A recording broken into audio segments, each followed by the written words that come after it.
be seated. And Mr. Overstreet, when you're ready. Yes, thank you, Your Honor. Detective, before the break, I was asking you some questions on redirect, and I just really have a few more questions for you. One of the lengthier discussions that you had with defense counsel was about this individual named Oscar Taylor. And they also talked to you about some of these other people in the area that you're seeing on video. And I believe, to the best of your ability, you talked about what efforts you made to contact those individuals, and if and when you did contact those individuals, and kind of what that led to. And I just want to sort of have you summarize that for us. In doing that, over that period of days or weeks or whatever, where you're trying to contact as many witnesses as possible, did you develop any leads by doing that led you away from Nancy Brophy as a suspect? No. Besides Oscar Taylor or any of these other individuals who happened to maybe be in the area sometime before the homicide, maybe sometime around the time of the homicide, and certainly after the homicide, was there anything in reviewing those videos and talking to these individuals that actually led you to believe that one of them could potentially be the suspect? No, there wasn't. And not just in your conversations with the individual themselves, but I mean, you talked to a lot of people that day and in the following days. Is that correct? Yes, that's correct.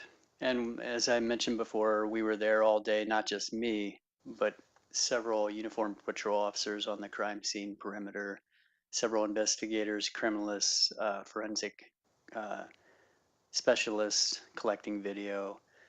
We're out there. I would expect if there was a key witness that was in the area, usually we would get flagged down by that person. They have a ton of opportunity to do that. And that's in addition, as I mentioned before, to what we're doing, trying to go out and contact as many people as possible, identify as many people as possible in the area, and find out if there is a subject of interest that we need to look more carefully at. And so besides some of these general and vague concerns for certain individuals in the neighborhood, did anybody provide you with any direct knowledge or direct evidence that one of these people was a suspect? No, they did not. Detective, what is the main goal of a homicide investigation? To conduct as thorough of an investigation as we can, to identify any key witnesses, to try to collect any key evidence relevant to the case, to try to collect as much video as possible to tell the story of what was happening that day, and ultimately to identify a suspect and resolve the case. Okay, so if your end goal is to identify a suspect and resolve a case, is it fair to say that, and correct me if I'm wrong, is it fair to say that you're going to do everything that you possibly can think of and strategize to do in order to get to that main goal?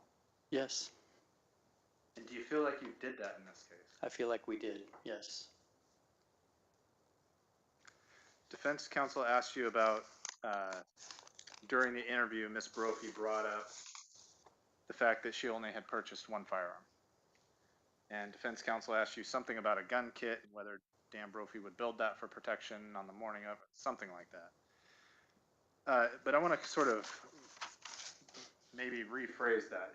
During that time that you spoke with Ms. Brophy on the morning of the homicide, you specifically asked her about gun ownership. Is that not true? That's correct, yes. And she only disclosed the one firearm? Yes, that's correct. Now, we all know we've been discussing this ghost gun build kit, and she obviously didn't disclose that to you. I think you already testified to that.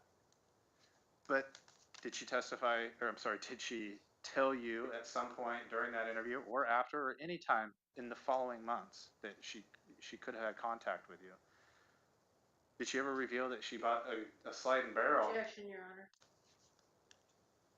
Basis? There was a single interview, and now counsel's making a comment on interviews that didn't occur. And I can make them more specific. objection. Do you want to respond to that? I'd love to. I'm asking if she had reached out to him in order Okay. to clarify on the question that was asked about how many firearms she purchased. I'll allow the question. So, Detective, in that interview or the conversation that occurred after, as you've already testified to, or any time in the next few months when Ms. Brophy had an opportunity to call you, and I guess maybe I should preface that question. Did she have your information? Your Honor, this is a Fifth Amendment violation, and if that wasn't clear for my first objection, I at least want the record to be clear that it is now. All right. I'm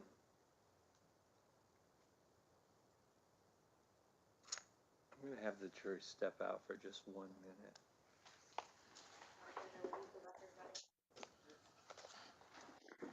All right.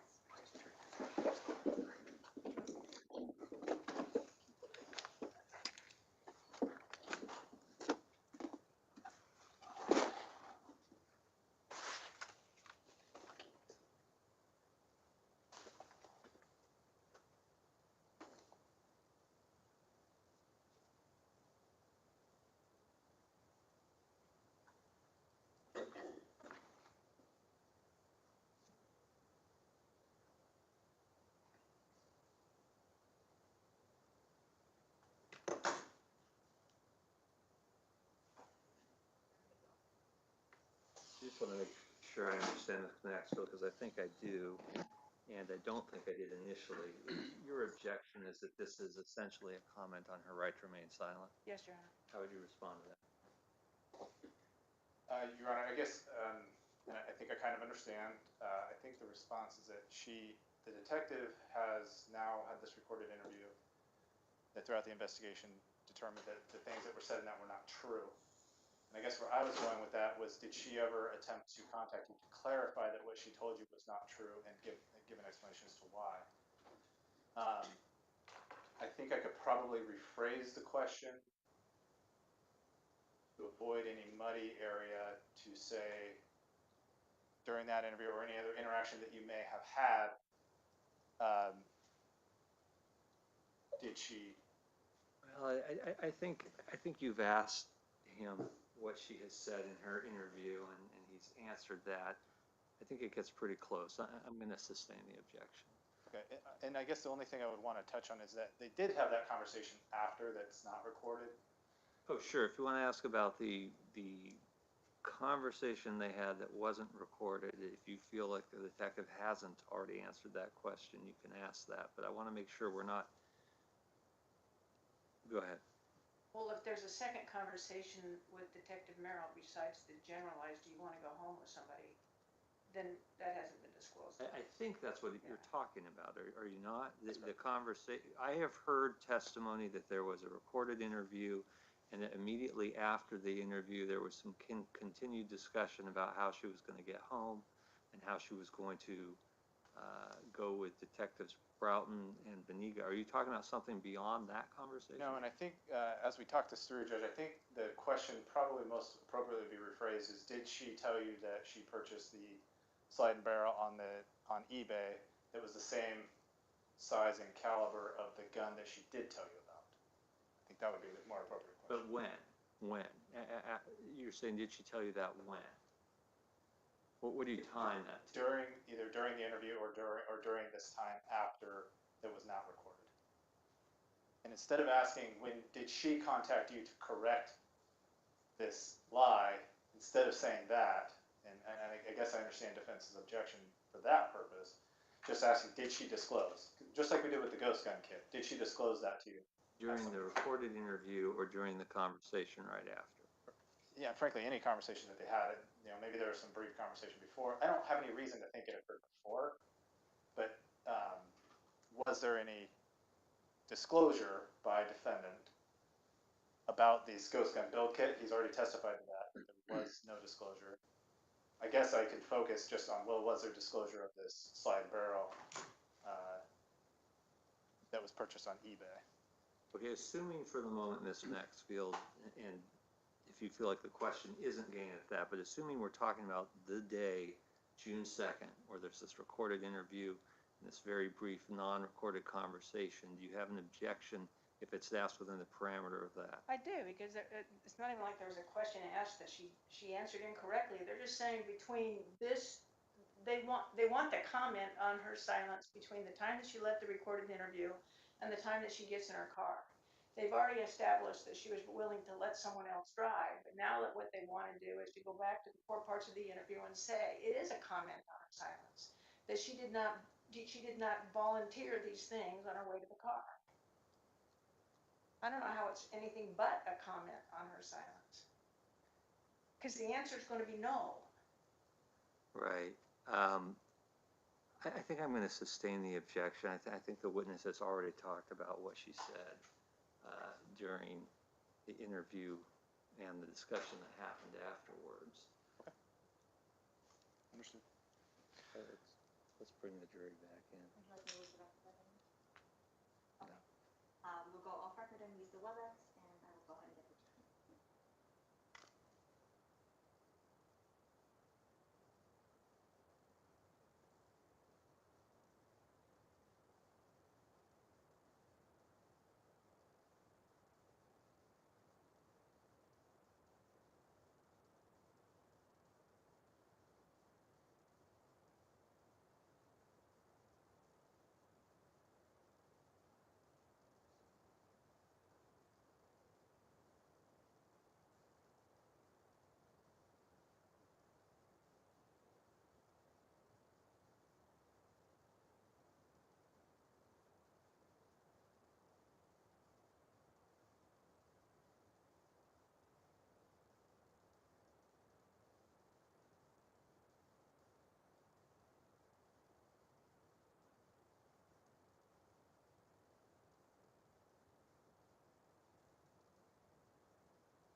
All right, everyone can be seated.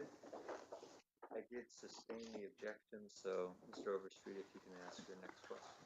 Yes, thank you, Your Honor. Detective, I really just have a couple more questions for you. Okay. Just real briefly, last thing I want to talk about on that recorded death notification that you did. Defense counsel brought up quite a few, or several instances where they were asking you if Miss Brophy was recalling things as if they're things that she had done routinely or things that she had done in the past.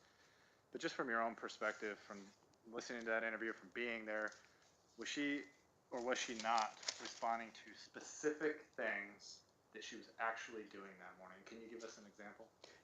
Yeah, she responded. There were several layers of questions throughout that lengthy interview. I think, like I said before, I think it was almost an hour, 50 minutes, something of that nature. Detective Posey asked questions. I asked questions. We took turns asking questions, and she specifically said I did not sleep well last night. I woke up at 6:45 to 6:50 a.m. I was in bed, but I was alert and awake.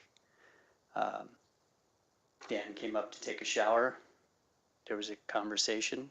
I asked him about whether he fixed the sink, is what I remember her saying, something to that effect. That she had this specific conversation, not every morning for the last 5 years, but that morning, she asked about the sink. And then when Dan left, my recollection, she said this in response more than one time, that Dan left between some time frame of around 7:05 to 7:10 a.m. And then last thing I want to ask you about is defense had asked you about when Detectives Beniga and Broughton were out at the house and you're watching the video on Bellagio's, that why didn't you do something like check her hands or swab her hands or something like that? Can you just talk about, I mean, what kind of investigative technique is that? Is it something that you would do? And specifically, would you do that in this case?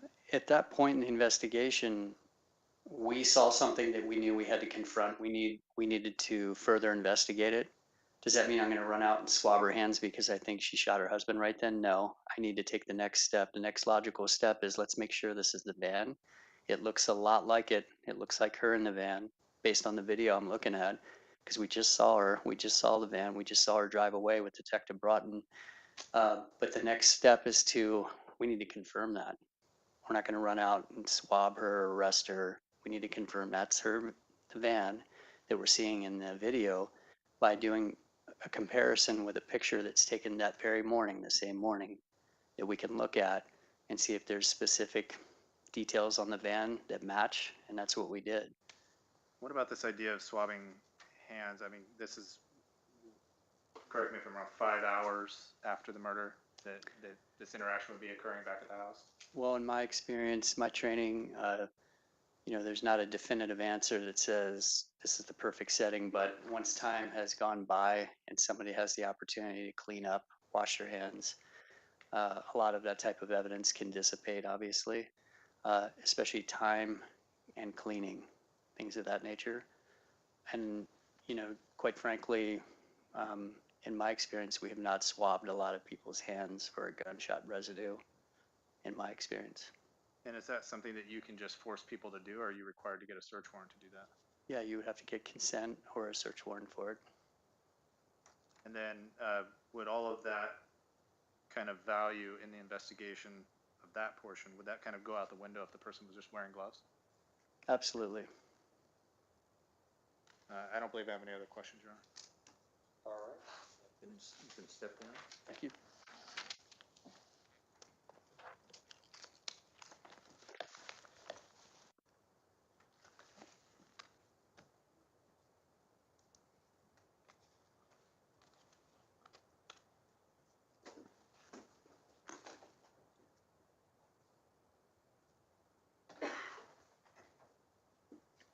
Who is the state's next witness? The state will call Detective Scott Broughton. Okay.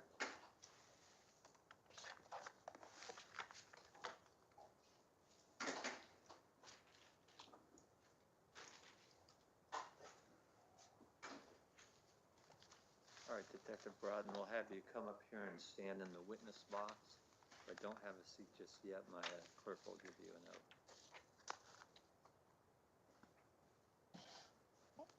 Have you raised your right hand? Under the penalty of perjury, do you solemnly swear or affirm that the testimony you're about to give in this case will be the truth, the whole truth, and nothing but the truth? Yes, I do. Okay, then you may be seated, and you can remove your mask, and then I will go ahead and ask you to state your name and spell it, both first and last. Scott Broughton. First is Scott, last is Broughton. And sir, where are you employed? Oh, go ahead. Sir? I'm a detective with the Portland Police Bureau. And how long have you been in law enforcement? I've been with the City of Portland for about a little over 20 years, and I was a reserve for a short time in Columbus, about 21 years. You said you're currently just assigned as a detective? That's correct, yes. And which division? In homicide detail. Homicide. And how long have you been in the homicide detail?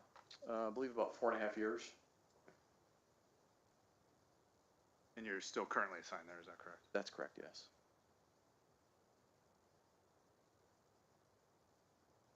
And were you working as a homicide detective on June 2nd of 2018? Yes, I was. You said you've been a homicide detective for about 4.5 years, so were you relatively new to the unit on June 2nd, 2018? Yes, I was. I'd been there less than a year at that point. Less than a year. And were you dispatched, or I guess directed to go to the Oregon Culinary Institute on that morning? Yes, I was. And were you with a partner, or did you go alone? I was with a partner. Yes, we all respond individually, but then I have a regular partner, Detective Beniga, and we worked together that day. Is that Detective Rico Beniga? That's correct, yes. And do you recall about what time you got there that morning?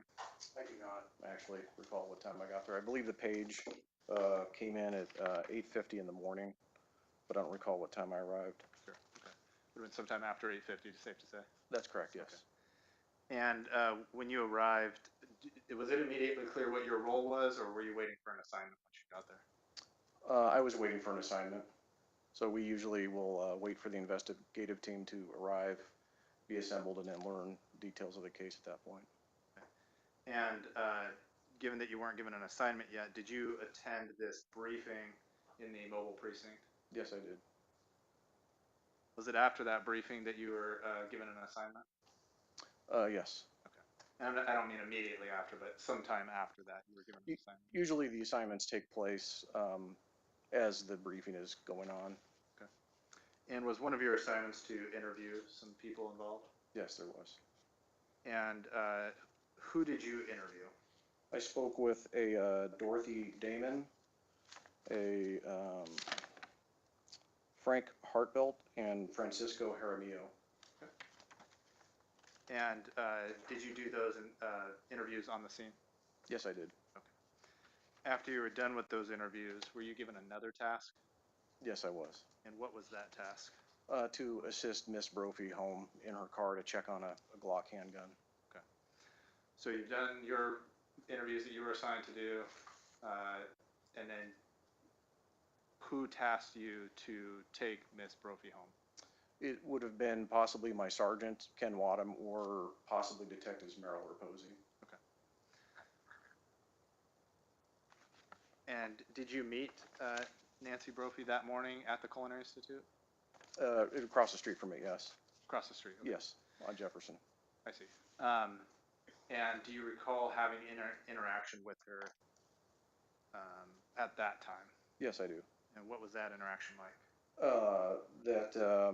My understanding is that we're going to escort Miss Brophy home.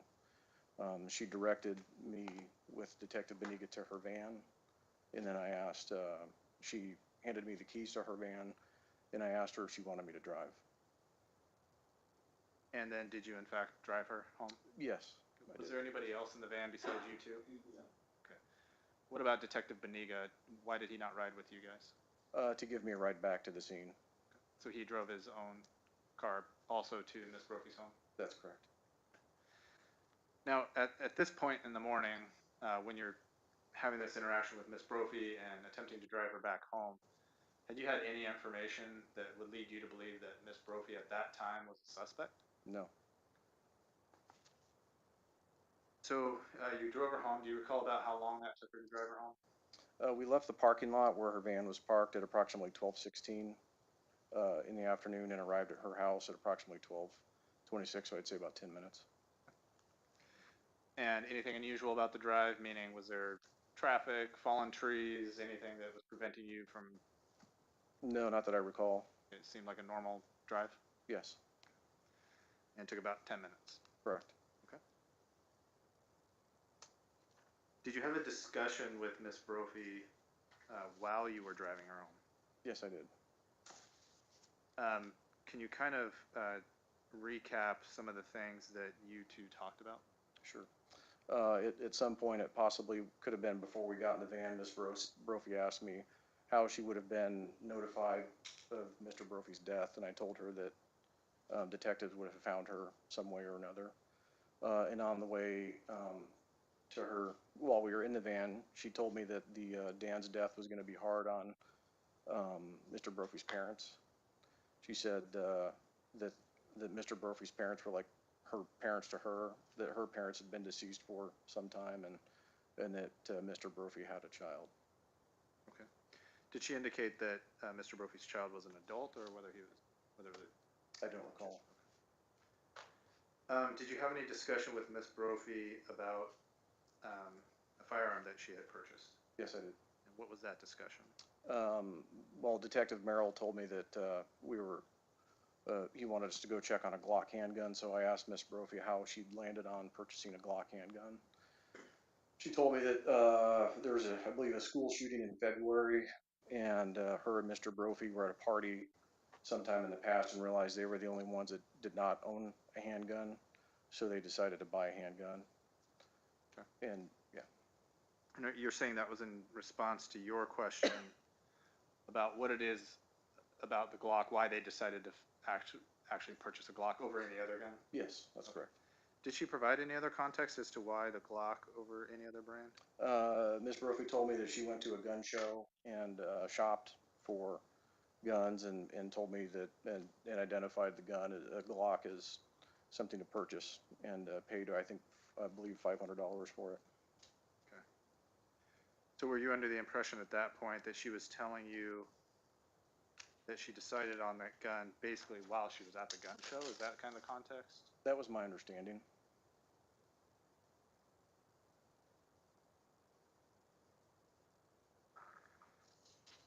Did she talk about settling on the Glock, shopping around for the Glock at the gun show once she decided on the Glock to try to find the best price? She did. She said they ranged in price from $475 to $600. And then did she tell you how much she actually paid for the Glock at the gun show? She did. She told me she paid $500. What did she tell you about that gun once she got it home? That she didn't know. She and Mr. Brophy didn't know what to do with it, and that they hadn't shot it, and that she didn't like having guns in the house.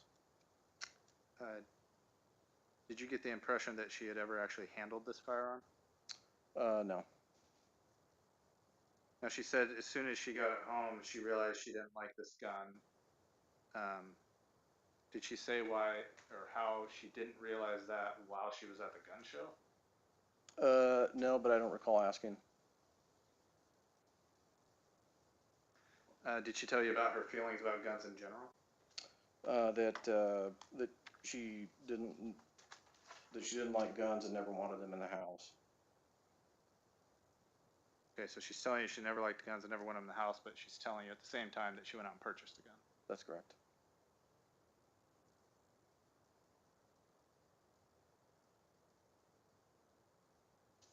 Did she elaborate too on the never liking guns and never wanting them in the house? Did she relate that back to a prior time in her life as well? She told me she was previously married to a police officer, and when she was married to the officer, that she didn't like guns in the house at that time as well. Is that pretty much the extent of the conversation in that 10-minute drive that you had with Miss Brophy? Yes, it is.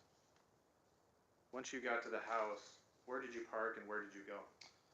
I parked Miss Brophy's van in the driveway, got out of the van, handed the keys back to her. Detective Beniga arrived a short time after we did, and then Detective Beniga and I followed Miss Brophy up to the front door of the house. Okay, and did she invite you inside? Yes, she did. And where did you go once inside the house? We followed Miss Brophy upstairs to a bedroom. Okay, and where did you go once you got to the bedroom?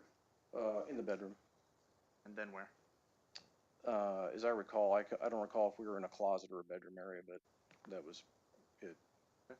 And where did Miss Brophy go? She went into a closet that was adjacent to where we were standing and brought us it looked like a white sort of plastic grocery bag with a Glock handgun box in it. Okay. Was there anything else in that bag?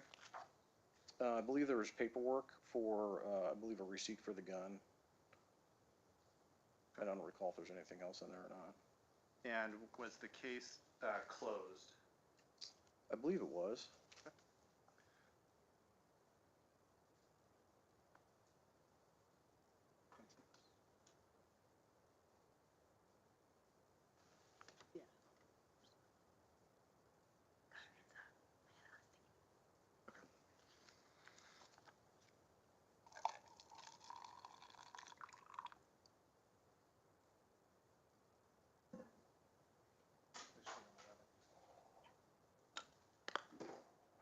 perspective, I'm going to show you what's marked as State's Exhibit 111 first.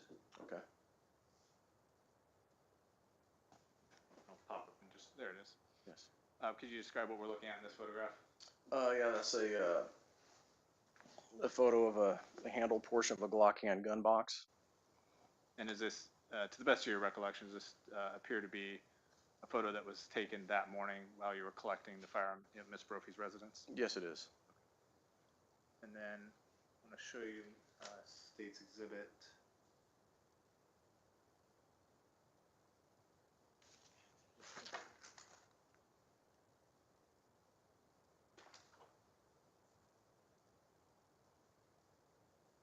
And could you describe what we're viewing here in State's Exhibit 112? Yes, that is the box that was previously depicted that's open with a Glock handgun inside of it. Okay. And could you describe what some of those other items are in there besides what is clearly a big Glock handgun? Certainly. Is there a mouse or anything? There's a pointer right in front of you Is that this, you can extend and actually point to the screen Oh, okay. above you there. This is a loader, so it assists the user in loading rounds in a magazine. These two items are empty magazines, and then these items are back straps that the user can put on the gun to adjust the grip of the size of the grip for their hand. Okay. And of course the handgun itself. There's underneath here, there's typically some manuals. There's a cleaning brush, and this is a lock that came with the gun probably. And is there a third magazine that you see in this photograph? Yes, you can see the base plate for the third magazine and the handle of the gun. Maybe not from viewing it at the scene, but after reviewing these, you can go ahead and take a seat. Okay. After reviewing this photograph, well, first let me ask you, were these photographs taken before you really handled the firearm? Yes, they were. Okay, so this is opening the case, snapping the photograph? That's correct. Okay. In hindsight and looking at this photograph, was there anything that stood out to you at all? Yes. And I'm sorry, I told you to go ahead and sit No, down. it's all right. Maybe I'll have you stand up and Sure. extend that again. Could you kind of point out to us what it is that stood out to you? So the slide on the Glock does not appear to be fully seated.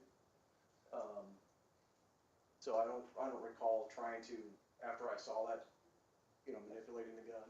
But typically, if the gun is already assembled and ready to fire, this part will not be showing. Okay. And I'm not a firearms expert, but that's just based on my experience of, training and handling Glock handguns. Okay, that's what my work. you kind of answered my next question there. And Okay. are you a firearms expert? You're saying no. No, I'm not. But you have some experience in handling firearms just being a police officer. Yes, we carry Glock 9mm at the police bureau. Okay.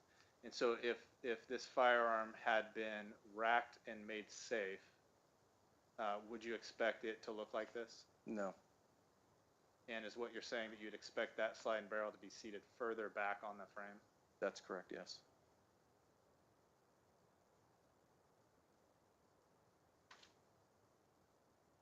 And Your Honor, I'd move to admit State's Exhibits 111, 111, and 112, 112. 112 has already been Oh. admitted, but what about 111? No Just a- objection. All right, so 111 will be admitted as well.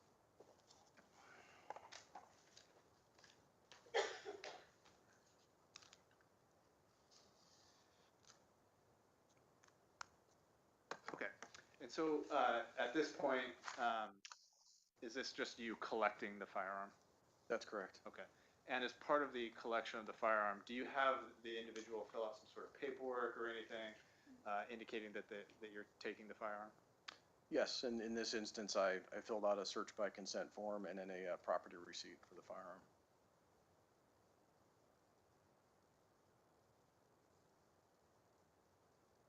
Now, at this point, had you known what had happened back at the Culinary Institute? Meaning, were you aware that Daniel Brophy had been shot and killed? That was the information we had at the time based on the preliminary evidence of the responding officers, yes.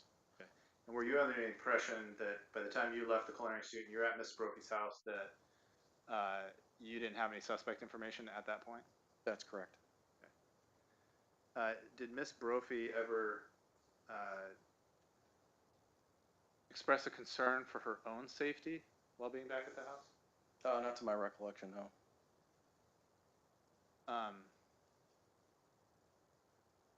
Now she's trying to give you this firearm.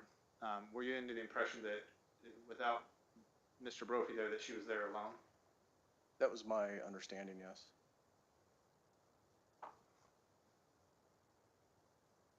But she never expressed a concern or a desire to keep the gun for protection? No, not that I recall. Did she disclose to you during your interactions with her her prior purchase of a ghost gun build kit? No. Did she disclose to you the purchase of a Glock 17 slide and barrel Your on Honor, eBay? objection. Sustained.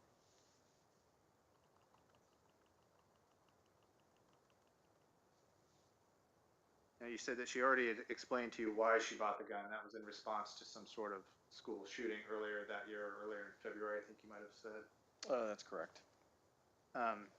Did she say anything about purchasing a gun for purposes of her research and writing? No. But she did disclose the fact that she had recently, or at some point in the recent past, had gathered with friends and family and surveyed them, and that they decided that it was because of, they were the only people without a gun, that they decided they needed a gun, something like that. The way I understood is that it came up in the course of a conversation that she and Mr. Brophy were the only ones that did not own a gun at that gathering.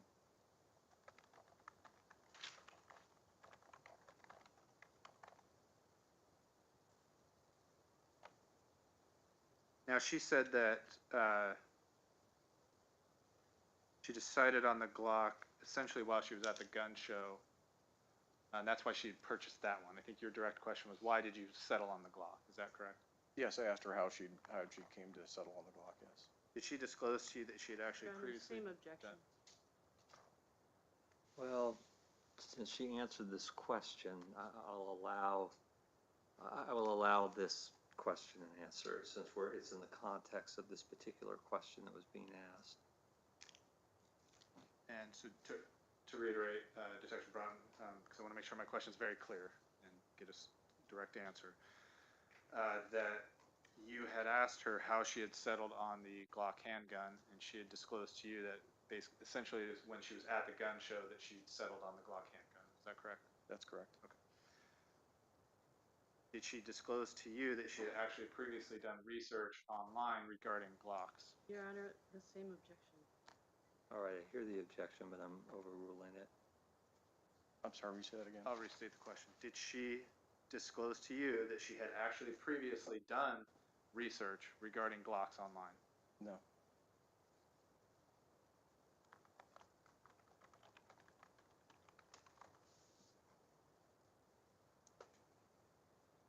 And I apologize, Detective, if you already answered this, but did she tell you exactly what she did with the gun when she got home? I think you might have already answered this, and if you did, I apologize. Regarding the gun, once she got home with the gun, what she decided to do with it? No. She just said that once they brought the gun home, that they didn't know what to do with it. And was it your impression then that they just put it away and that's exactly where she's getting it from and handing it to you?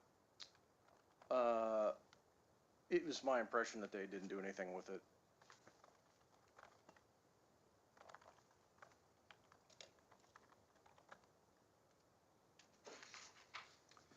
Now, sorry, kind of going back to that drive from downtown to Miss Brophy's house, did she actually provide you directions?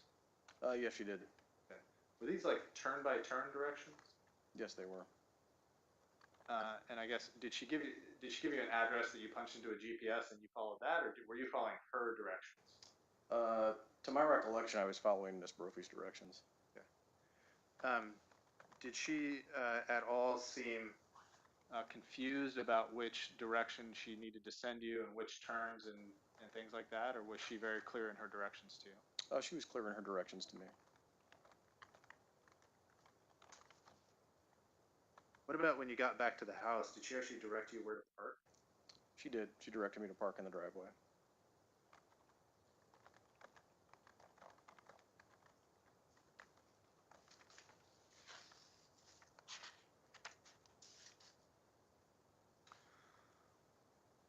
While you were at the home, did you ask Miss Brophy to provide you with keys to Dan Brophy's truck?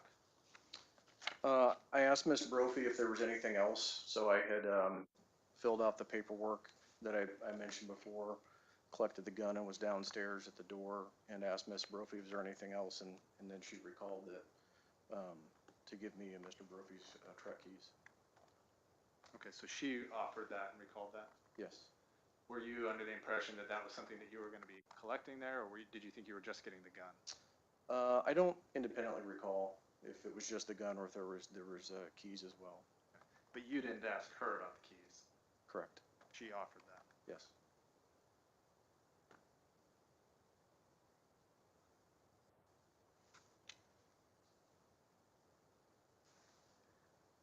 Now, when you were in the home, at some point did Detective Beniga take a phone call and leave you and Miss Brophy inside the home alone? Yes, he did. Did you have further discussion with Miss Brophy while you were in the home alone with her? As I recall, I was upstairs. The three of us were upstairs in the room where Miss Brophy had presented the gun to us, and Detective Beniga received a call and stepped out, and I was still filling out paperwork. Okay. So I don't recall the specific context of when we spoke about what upstairs. I understand. And specifically, I want, at some point, did you two move to the kitchen? We did. Okay. So, and I guess I want to focus on that portion where you were having a discussion with her in the kitchen. Did you guys make maybe some would classify it as small talk about Miss Brophy and Mr. Brophy? Yes, we did. Okay. What did she tell you? So as I was preparing to leave the house, I asked Miss Brophy, is there anything more? And she told me about Mr. Brophy's keys, and they were in the kitchen. I asked if it was okay if I followed her. She allowed me to do that. And then she told me that she and Mr. Brophy met at culinary school back in 1991. That Mr. Brophy had worked at the Culinary Institute for approximately 20 years, and that she had previously owned and later sold a catering business of her own. And did she tell you why she sold that catering business? Yeah, she said she was no longer able to physically perform the work. And then did she disclose to you other employment that Mr. Brophy had? She did. Said Mr. Brophy worked as a cook at the Avamere rehab facility at Southwest Allen in 217. Now, Detective, you said that you had arrived at her house at about 12:26, I think you said? Yes. And then what time do you think that you left her home? 12:51. So about 35 minutes you were in the home. I'm sorry, 25 minutes you were in the home. Correct. I don't believe I have any other questions. Thank you. Okay. Cross-examination. Thank you, Your Honor. Good afternoon, Detective. Good afternoon. If you don't mind, let's go back to the beginning of your testimony and the work that you did at OCI before you gave Ms. Brophy the ride home. Okay. All right. What were your assignments there? My assignments were, I canvassed for video. There's a parking lot across the street from OCI that used to be our property room, so I canvassed the video where I interviewed two individuals there. And then I interviewed Miss Damon as well.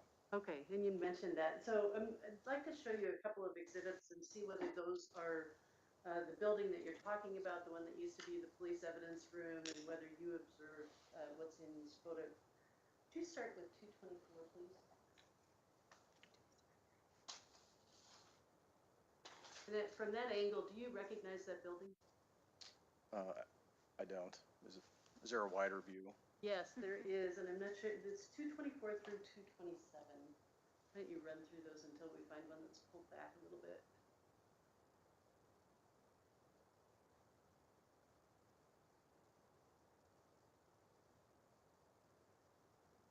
How about that one? Oh, yes, I believe that's one of the doors of our old property room. What's circled is a video camera. All right, and when did the Bureau stop using that as the evidence room? Ooh. I don't recall. I'd have to. It's been some time. Yes, I want to say it was a couple years before this, but I'd have to check to be totally accurate for you. All right. And off to the left of that picture, what is that other structure that's right behind the building? Are you referring to like the bleachers? Yes. I believe that is Lincoln High School, I believe. Okay, so that's looking at the bleachers from behind, as if you're looking through to the athletic field. That's correct, yes. All right, and you had mentioned that that circle there is around a video camera, what you determined to be a video camera. Yes. All right, and did you find other cameras on that building as well? Is this view of the building on the west side or the south side? This is on the side that faces OCI, so it's on the west side. Okay. There may have been a camera over the door on the south side of the building as well, but I don't recall. Okay, let's go back through 224, the ones that were earlier in this series. Remember seeing those cameras on the building as well? Not independently, no. You go to the next one. And same, I don't recall specifically that one. All right, and were you able to talk with the current lessees of that building? Two of the employees, yes. All right, and then what did they tell you about those cameras? They didn't know if they were working or not. Okay. Were you able to determine, or was it your job to determine whether those were in fact cameras that had been installed by the Bureau when it was still being used as the evidence room, or whether those had been subsequently installed by the current tenant? I don't, so I spoke with personnel from our property room and I learned that those cameras never recorded. And I don't specifically recall if I asked them if they installed those cameras or if they came after they'd left the room or that building. Okay, but what you were able to determine that those in fact were not currently recording and that there was no video from those on June 2nd. That's correct. When you were driving home with Ms. Brophy, you said that you talked about a couple different things, but it sounded like the first thing that you were talking about were the family issues that you referenced briefly. Correct. Was she expressing concern about how Mr. Brophy, how her husband's parents would be impacted by this? Yes, she was. Let's see, that his death was going to be very hard on her parent, or excuse me, Mr. Brophy's death was going to be very hard on Mr. Brophy's parents. All right.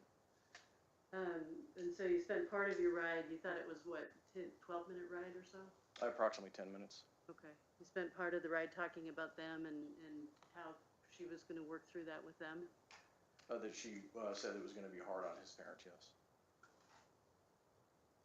Now, when you got to the house, did she express any reservation or hesitation about inviting you in? No. Did she seem to be welcoming?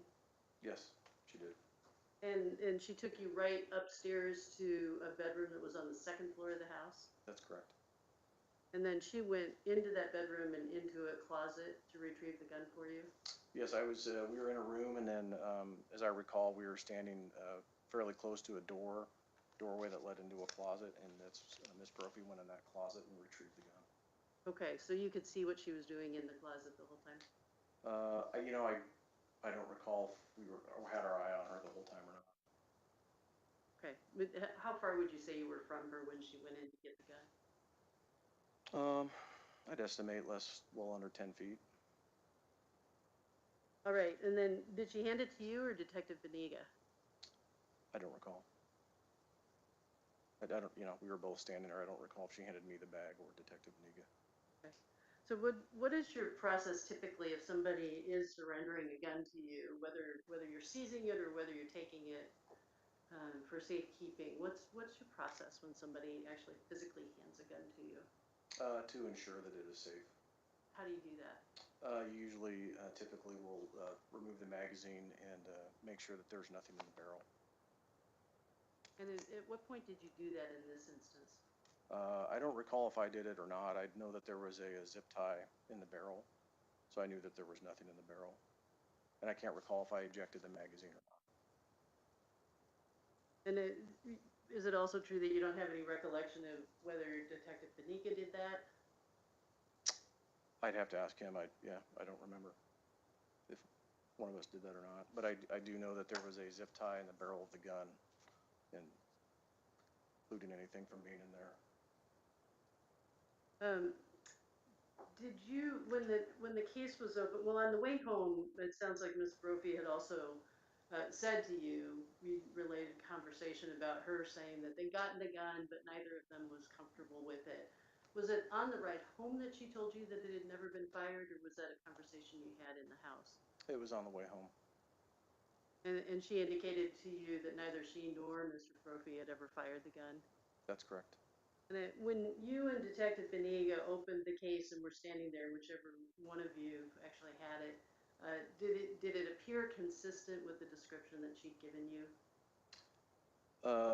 Well, all I was told is that I was gonna go retrieve a Glock handgun, Right. so I would say yes. Well, what I meant was when she had described to you on the way home that it had never been fired, she'd gotten it from the gun show, brought it home, neither of them had fired it. When you opened the case, did it look consistent with that to you? It's hard to tell if a gun has been fired or not without, examining it closely. Okay. But you had mentioned that you thought perhaps the slide was misseated, but with the exception of that, was there anything about it that told you, oh gosh, that doesn't seem to be true? No. Okay. All right. And then you described you were filling out some paperwork. Did you do that upstairs, or was that when she went down to the kitchen to find the extra key for you? That was upstairs. So we'd finished the paperwork for the Glock handgun prior to going back downstairs. Okay. And was there something she needed to sign for that? No. Oh, yes, I'm sorry. She did sign a search by consent form. All right. All right. And all of that she seemed to be doing without reservation? That's correct. And then was she the one who remembered that she had offered the extra key to the truck, to his truck? After I asked Miss Brophy if there's anything else, yes, she was the one that remembered that. All right. And that was the point at which you went back down to the kitchen? Well, we were by the front door at that time. I was preparing to leave. Oh, okay. And asked Miss Brophy if there's anything else, and that's at that point, that's when she remembered the key and walked into the kitchen and allowed me to come into the kitchen with her. All right. And at what point did Detective Beniga rejoin you? While we were in the kitchen. I couldn't tell you the specific time. Right. And how long do you think the two of you were there? I mean, the three of you were there talking before you left? In the kitchen? Yes. I don't know if I made a note of that or not. It was, I can't specifically recall. Well, actually, possibly 10 to 12 minutes total. Well, I would have been in the, I've noted that at approximately 12:39, Ms. Brophy took a key from the top of the refrigerator, and that we left the house at 12:51, so it would have been approximately 10 to 12 minutes that I was in the kitchen with her. At some point in there, Detective Beniga came back. Okay. All right. And what were the two of you talking about when she was getting the key for you in the kitchen? Just what I had mentioned before, just some background story about some of the history with her and Mr. Brophy and their employment. All right. And there was nothing else noteworthy that you included in your report? That's correct.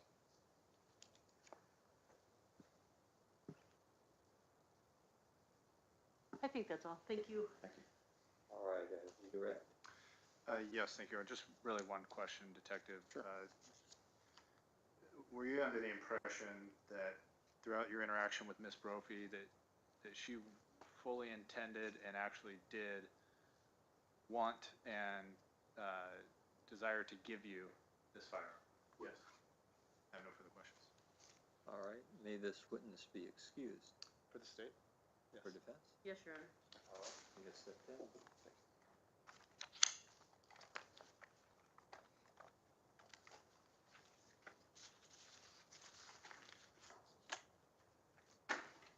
Your Honor, the state's next witness is Detective Rico Beniga. Okay.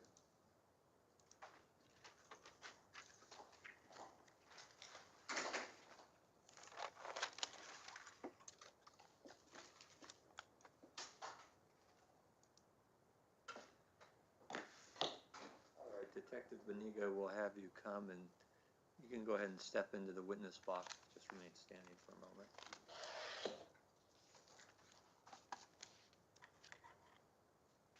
I'll have you raise your right hand.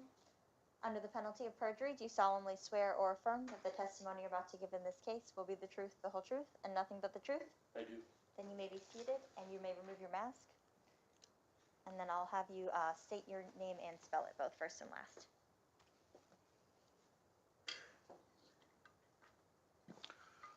My name is Rico Beniga, Ricobeniga.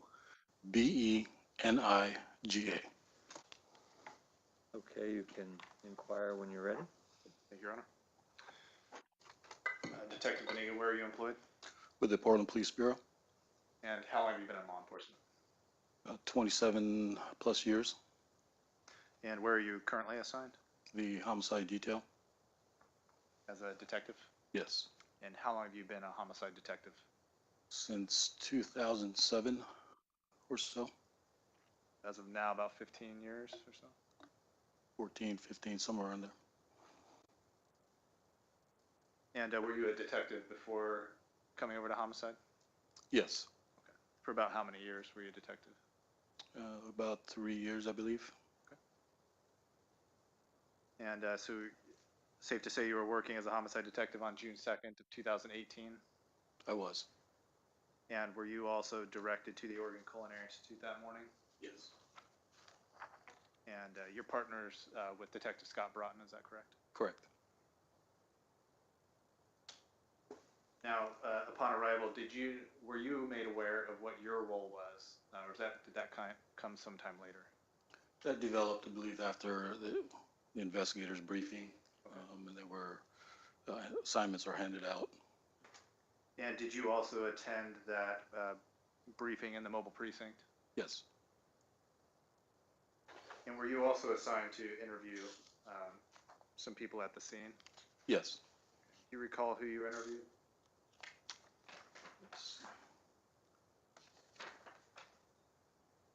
I don't off the top of my head. Okay. And I'm not going to ask you what anybody told you, but was part of your role that morning to go out and interview at least a couple of people or something? Yes,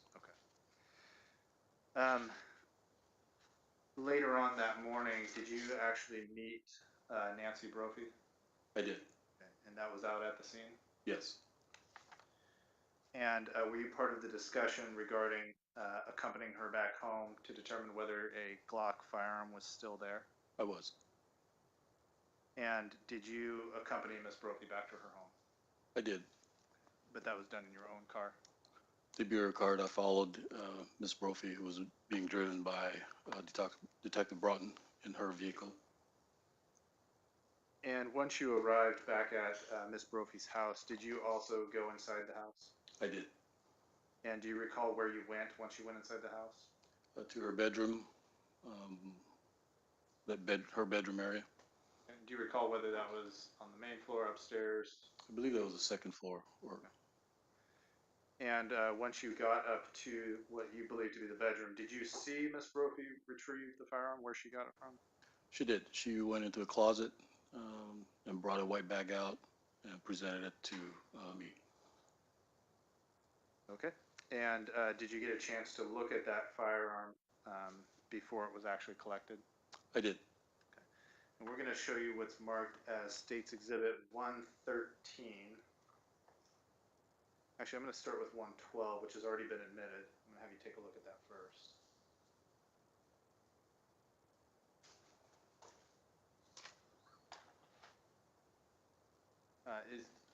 In your opinion, is this an accurate depiction of what was inside that case when you opened it, or when it was opened? It is. And did you actually take these photographs that we're looking at? I did. Now, when you were photographing the gun in this position, what's marked as State's Exhibit 112, did Miss Brophy make any comments about the photographs being taken or directing you to look at a certain portion of the firearm? She did. She directed my attention. She directed me to turn the gun over so that I could see that it was zip tied. Now, just from your perspective and looking at the firearm, just from this position, could you already tell that it was zip tied? Yes, But nonetheless, she directed you to turn the gun over to take note of the zip tie? yes. We'll go ahead and show you what's marked as State's Exhibit 113, 113. Is this a photo after you flipped the gun over and took another photograph? It is. And I think probably more obviously in this picture, we can see that there is in fact a zip tie through the slide and barrel. Yes. Now before this photograph was taken, had you touched the gun itself? No. So when you're turning the gun over, is that the first time you're making physical contact with the firearm? Yes. And at this point, we'd move to admit State's Exhibit 113, 113. Yeah, Objection. all right. 113 is admitted. Now I'm going to go back, sorry, to Exhibit 112.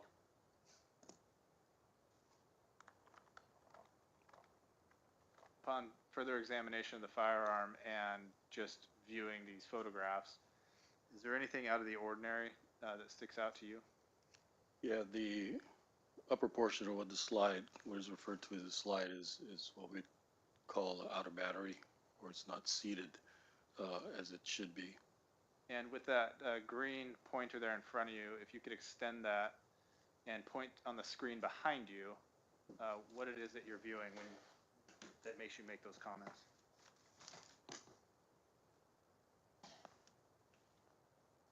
The slide that I'm referring to, the upper portion of the gun, normally the end of this should be in line with the back here, and there's a slight gap.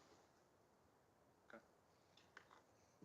And you said you used a phrase out of battery. Could you describe what that means to you? In general terms, the slide is not seated properly on top of the frame of the firearm. And are you yourself a firearms expert? I am not. Do you just have general familiarity with firearms given your role as a police officer and a detective? Yes, And you yourself either carry a Glock now or have in the past? I do, yes.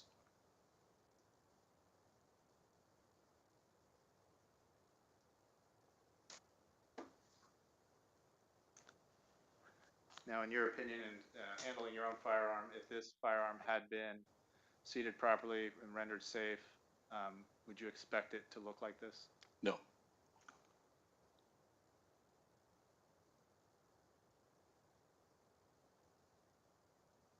In order to have that slide move forward on the lower frame, do you actually have to manipulate the firearm in some way to get that slide to move forward? Yes. And what do you have to do that? Unlock the slide. There's a little lever there in the middle of the gun just above the trigger. Sorry to make you stand up again, but if you could Sure. go ahead and point to what you're referring to as the lock. Slide lock release. So you would have to activate that in order to release the slide from the frame of the gun. Okay. Now, is that something in your experience that you can just bump and it can unlock, or do you have to actually intentionally manipulate it? You have to intentionally manipulate it. Okay. Is the lock actually on both sides of the gun? Yes. So in order to unlock that slide, in order for it to move forward, do you have to actually grab both sides of that lock and pull it down? That's correct. I think you can go ahead and take a seat now.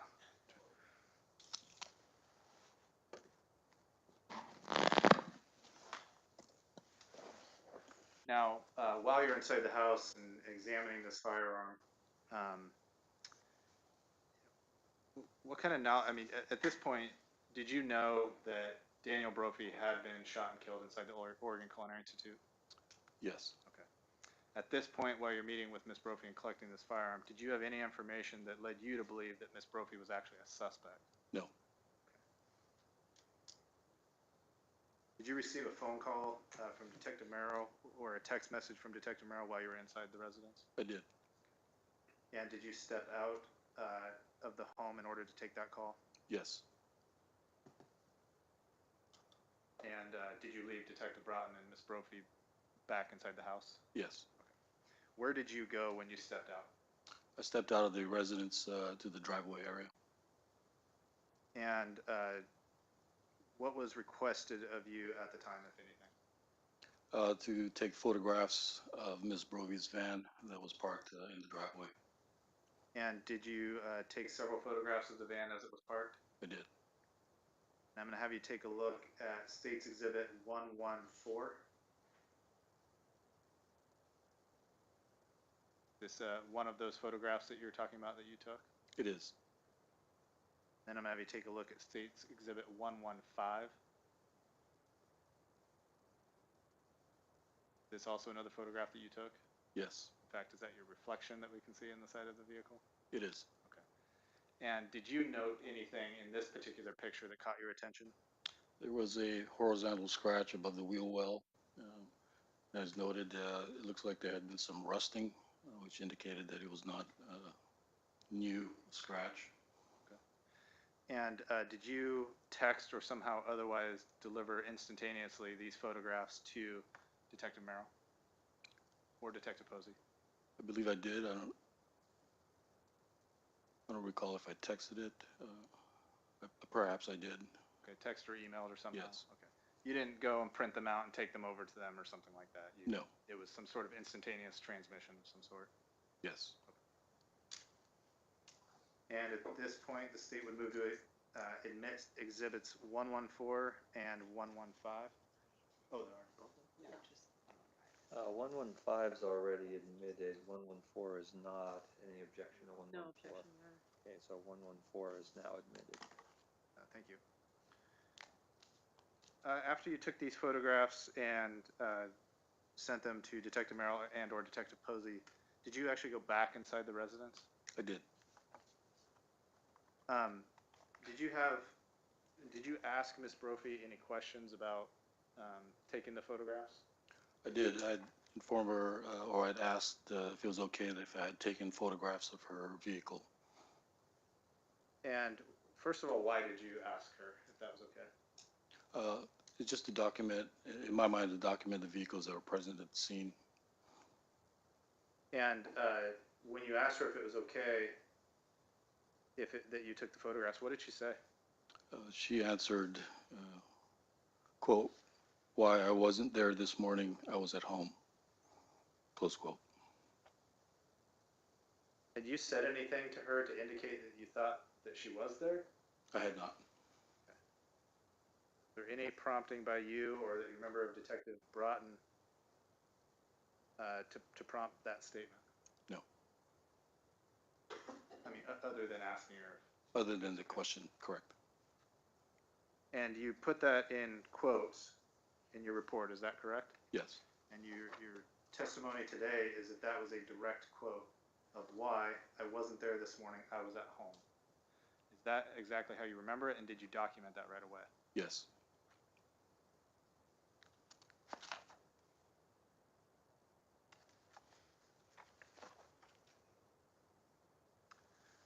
Okay, Detective Beniga, I think that's all the questions I have. Thank you.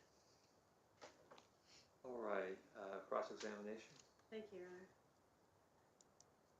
So, Detective Beniga, good afternoon. Good afternoon. You say that this conversation, this exchange with Ms. Brophy happened after you went back into the house and rejoined Detective Broughton and Ms. Brophy? That's correct. And where were they at that point in time?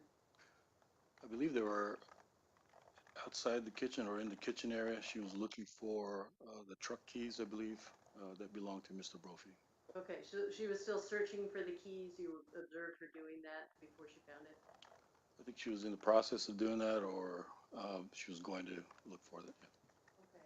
Okay. And as you've described it, this sounds like a pretty short exchange. How long do you think the three of you were standing there?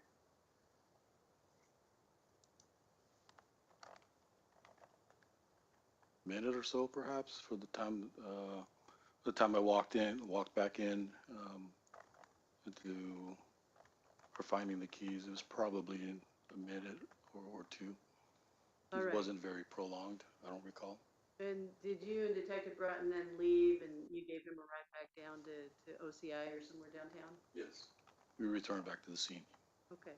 Now, you've got the report that you wrote about this incident in front of you, do you not? I do. And you just now testified that what you said when you walked in and asked her permission to share these photographs, and apparently you'd already shared them, right? Is that true? I think I asked, the question was whether it was okay if I took photographs of her car. Okay, That was the question that I posed to Ms. Brophy. okay. And what you said on direct when Mr. Overstreet asked you is that you asked her if it was okay that you'd taken photographs of her vehicle. Correct. Would you look at your report and see whether that refreshes your recollection about what you actually asked her?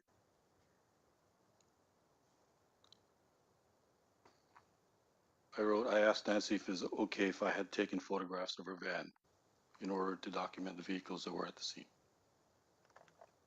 All right, so you actually asked her if it was okay if you'd taken photographs of her van in order to document the vehicles at the scene.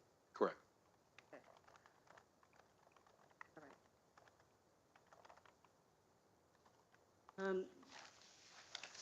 And with respect to your testimony about her asking you to turn the gun over and look at the zip tie, was that the first substantive conversation that the two of you had about their ownership of that gun? In other words, you weren't in the van with Detective Broughton when he rode back to the house with her. I was correct? not, no. Okay. And had you had any opportunity at OCI to do more than just kind of talk about the transportation arrangements back to the house? I'm talking about your conversation with Ms. Brophy prior to the point that you're looking at the gun. At OCI, had you had a substantive conversation with her about anything beyond just the travel arrangements to get back to her house? I think, and as I wrote in my report, when I introduced ourselves, I think I asked her what my understanding of what we were going to do, and that was to give her a ride back to her residence, to confirm if the firearm was, one, still in the home, and two, if it was still in the home, then we would recover it because she was requesting that we take it from the home. Okay. So I think that was, when I first introduced myself, I asked if I confirmed that that was her understanding, and she acknowledged that. There were two purposes to the trip. One was you were going to help her get home safely, and the second was that you wanted to retrieve this firearm. Well, take her home, Uh, confirm the firearm was still there, uh-huh. and if it was, then take it, which was her request that we do so. Right, okay, all right. So when you got to the house, she took you right up to the closet where the firearm was stored, Yes. is that correct? And you watched her retrieve it. Yes. And at that point, when she handed it to you, had the two of you had any conversation about the circumstances of the Brophy's possession of that gun?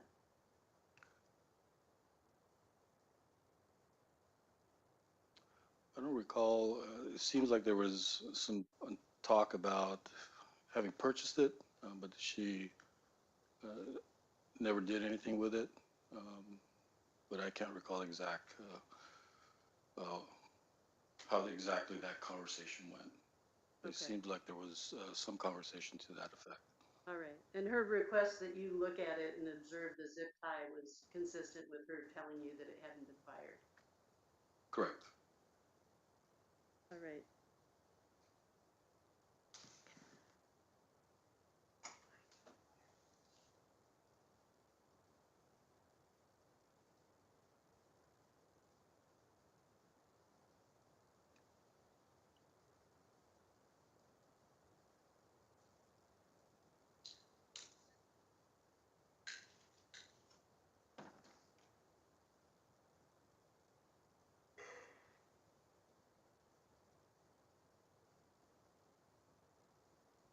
I'm sorry, Detective. I don't know how to work my computer. Okay. Mr. Britton, would you pull up State's Exhibit 113?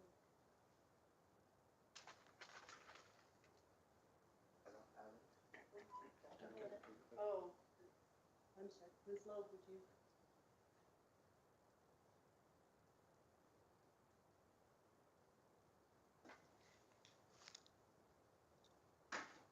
Right. And then is this photograph also one that you took?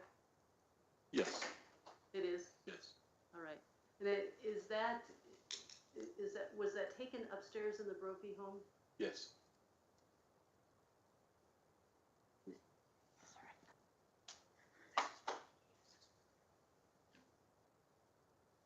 then, are there two parts to Exhibit 113, and ours, it's a composite photo? No? Okay. We can come back to this later. Thank you, Detective. Appreciate that. I have nothing No further. additional questions? No, Okay. thank you, Your Honor. Redirect? No redirect, thank you, Judge. All right, may this witness be excused? For the state, yes. And what's the defense position on the witness being excused? That's fine, Your Honor. All right, you can step down, Thank you, Detective Your Honor. Beniga. And we're just a little bit past 3, so I think we'll take our afternoon break. So we'll be back on the record about 3:15. Okay, we'll go off record. All rise. I'm gonna go ahead and meet the witness.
Please be seated. Who's the state's next witness? The state will call Officer Aaron Douchy. Okay.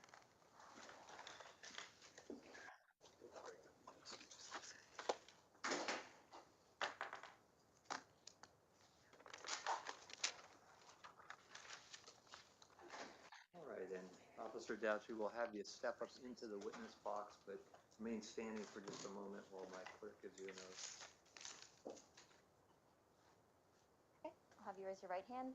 Under the penalty of perjury, do you solemnly swear or affirm that the testimony you're about to give in this case will be the truth, the whole truth, and nothing but the truth? I do. Then you may be seated, and you can go ahead and remove your mask, and then I'll ask you to please state your name and spell it, both first and last. First name's Aaron, Aaron. Last is Douchy, D as in David, Auchy. All right, when you're ready, Ms. Herman. Thank you, Your Honor. Officer Douchy, how are you currently employed? Police officer, City of Portland. And how long have you been with law enforcement? Just over 23 years as a paid officer, 3.5 years as a reserve prior to getting hired. And how are you currently assigned? North B shift, which is 12 p.m. to 10 p.m. as patrol officer. And were you previously assigned to, I'll just call it TriMet? I was. And can you explain what that assignment was? At that time I was uniform, but I was assigned to TriMet, so I responded to all transit related calls, alarm buses, Max, and on top of that, I also had a couple stints where I was injured. So I did light duty where I assisted with video surveillance. And then as part of patrol, if you had cases where there was video, you were responsible for your video. So you worked through the videos to get photos of your suspects and capture evidence or stuff that may have been dropped on video. And particularly in the city of Portland, in addition to Multnomah County at large, but particularly city of Portland, are TriMet videos either from buses or Maxes or platforms a pretty common need for officers that are investigating cases? Yes. In other words, there's a lot of video. Yes, there is. And so when you were working in that capacity, where were you like physically located that you could see or help access video? At that time, it was at the transit office, which was 210 Northwest First Avenue. And what was at that office? So the, excuse me, the lady that did it, Linda Seagrave, she had her own cubicle, and her desk had, I want to say they were either 48 or 50-inch monitors. She had two of them with the computer, and then she had two other stations that had a single monitor with a TV the same, or monitor same size, 48 to 50 inches. And was she then able to access any TriMet video? Yeah, so at that time, platforms, you could automatically access right from her office, like you could log right into the system and pull up the video. At that time, trains and buses, sometimes they had a data pack, which they had to physically be removed, sent to our office, downloaded, and then some of them, they were starting to transition to the Wi-Fi ones where they just pulled it into the yard and it would upload and she could access it that way. And the time frame we're talking about, is that consistent, what you've just described, with what was in place back in 2018? Yes. And some of that has since changed? Yes, I think all the vehicles now, I've been gone for a year, a little over a year, and I think all the vehicles are now automatically uploaded via Wi-Fi. And Linda Seagraves has since retired, is that right? Yes. All right, and so back in July of 2018, were you in one of the periods where you were working kind of out of that location? Yes. And assisting with, were you looking at video, helping pull video? What did that look like? I did review a video. I helped get videos sent out to officers for follow-up, and then since I was on light duty, I was also doing follow-up on cases that were long-term cases like robbery suspects and stuff. So I'd look for stuff that was not going to a detective, that it was just staying within the officers, and I would help do the investigation, find the suspects on video, try and track them through the different platforms and vehicles. All right, and so was part of that then, you know, an officer requests video to be pulled or certain video is pulled, and you're helping look in certain time frames or capture anytime a certain person, vehicle, item is in that video frames? Correct. All right.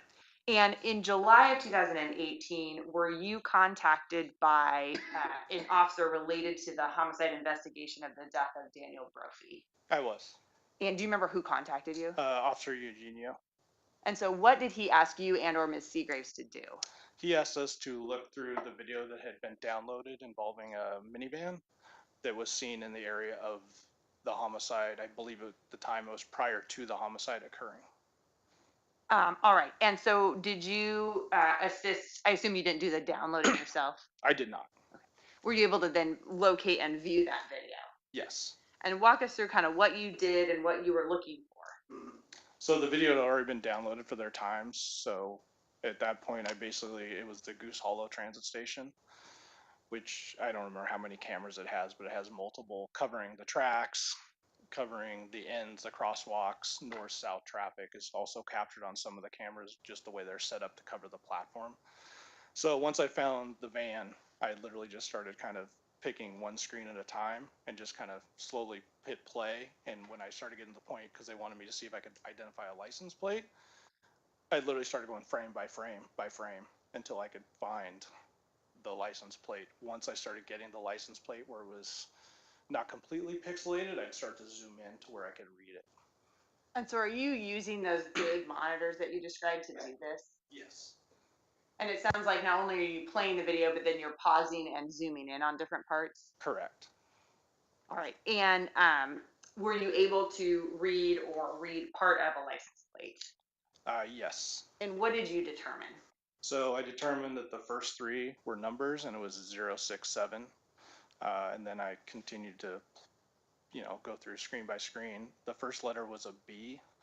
And then the next two letters, the first one, it was either a Q or a D. I wasn't positive.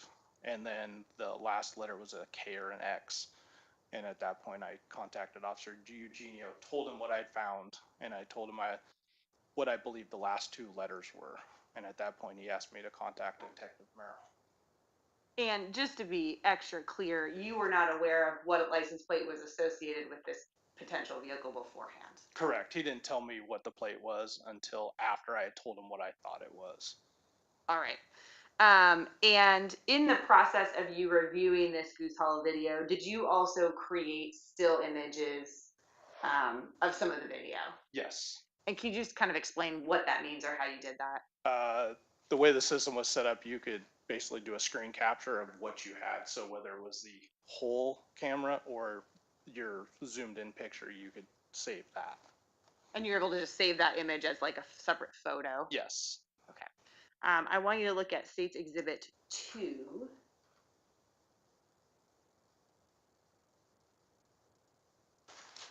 It'll be in front of you in just a second. And do you recognize this image?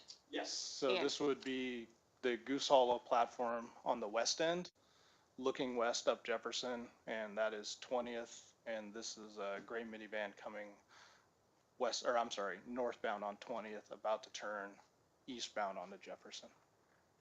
And did you create or take this still image? Yes. And so just to be clear, you paused the video and then took a screen capture of the video as it was paused? Correct. And created this image?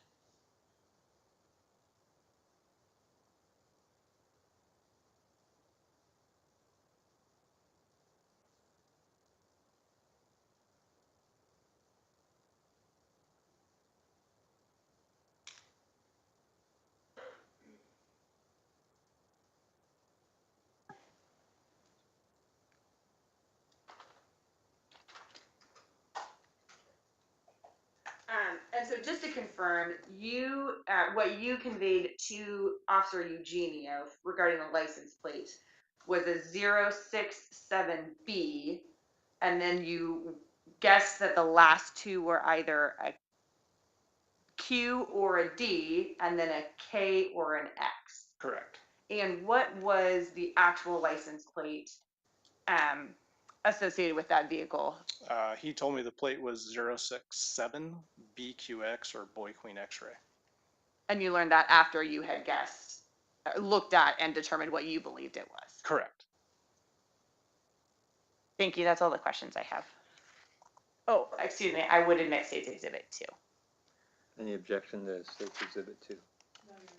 All right, Exhibit 2 is admitted. And you can cross-examine when you're ready. Thank you, Your Honor. I don't think I have any questions. Okay. May this witness be excused? Yes, Your Honor. Yes. All right, you can step in. Thank you, Your Honor. Okay.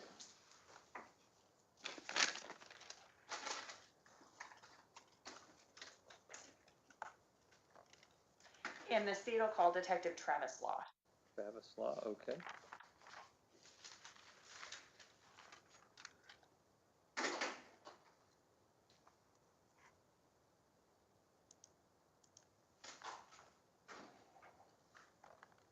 All right, Detective Law, if you can come up into the witness box, go ahead and step into it, but remain standing, and my clerk will give you a note. Okay, please raise your right hand. Under the penalty of perjury, do you solemnly swear or affirm that the testimony you're about to give in this case will be the truth, the whole truth, and nothing but the truth? I do. Okay, then you may be seated, and you can go ahead and remove your mask. And then I'll just ask you to please state and spell your name, both first and last. Travis Law, Travis-Law. All right, you can inquire when ready. Thank you, Your Honor. Detective Law, how are you currently employed? I am a police detective with the Portland Police Bureau. And how long have you been in law enforcement? A little over 19 years. And how long have you been a detective? September 2017. And what is your current assignment? Currently assigned to the homicide detail where I've been by, I believe it was December 2018. All right. And so in June of 2018, regarding the homicide investigation of the death of Daniel Brophy, you were not part of that initial investigation, is that right? That's correct. But you joined the homicide unit sometime a little bit later in December. Yes. After you had joined the homicide division, were you given an assignment related to this investigation? I was, yes. And so what were you asked to do? Detective Merrill asked me to look into some vehicles that he had obtained records for from the Oregon Department of Motor Vehicles. And what were the specifics? What was the list that you were provided, or what kind of the specifics of that list? There were license plates and make model of the vehicles, and in this particular case, they were Toyota Sienna minivans. I believe they were between 2004 to 2005. Oregon DMV doesn't track vehicle color, so I believe the records came from a partial plate search that we can do through DMV. And so did all the license plate of each of those Toyota Siennas have something in common? They did, yes. And do you recall what that was? The digits 67 and the letter B. And even on that list, were there some, okay, In addition to the plates, there are 2004, 2005 Toyota Sienna vans. all right. And so what was your task with that? And let me back up there. Were you just given a partial list? Myself and Detective Eric McDaniel basically split up the list, and I think I took 12 out of the 21 vehicles that were on that list, and I looked at those 12. And so what were you looking for? Namely the color of the vehicle, because as I said, Oregon doesn't track that in their records. And I had gotten a video, an image from video surveillance of Miss Crampton-Brophy's vehicle as part of this request that I got from Detective Merrill. So I wanted to try and determine the color of the vehicles.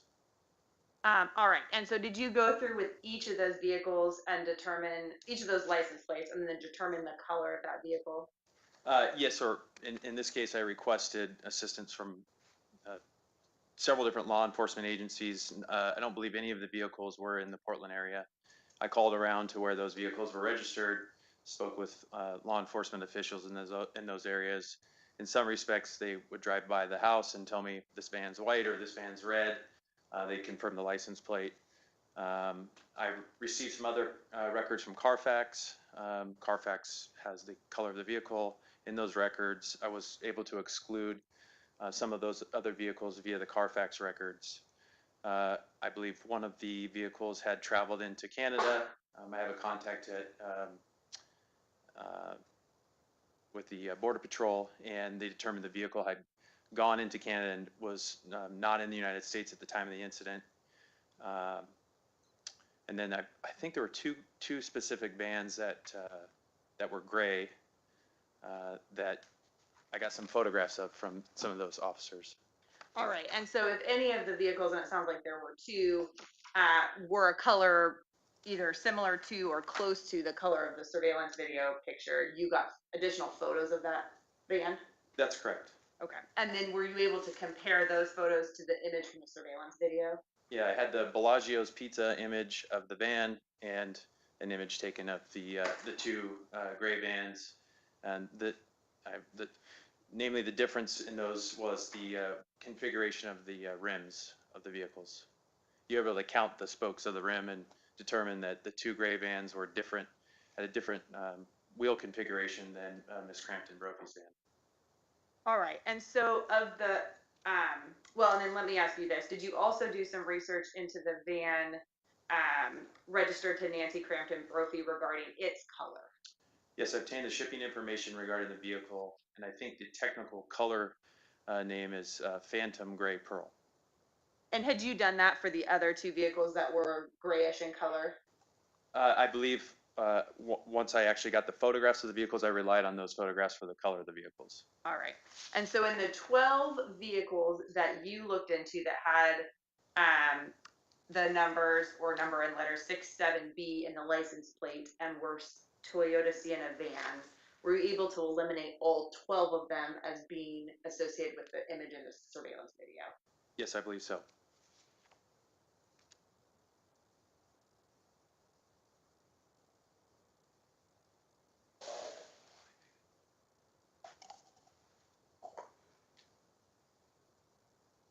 And Detective Law, do you have a copy of your report in front of you? I do. And can you tell us the license plate number of the two vans that you determined to be gray in color? And I think if you look at your sheet, those were labeled in your report as numbers 12A and number 19. 12A was Oregon plate 367 FUY. And what was the other one? 19. 767BXB.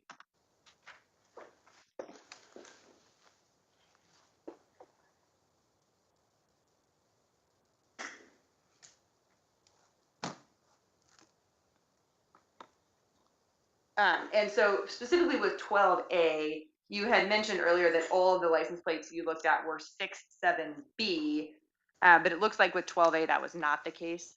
I may have misspoke that a majority of the license plates were 67B, but there obviously were others that were just 67 with other letter configurations.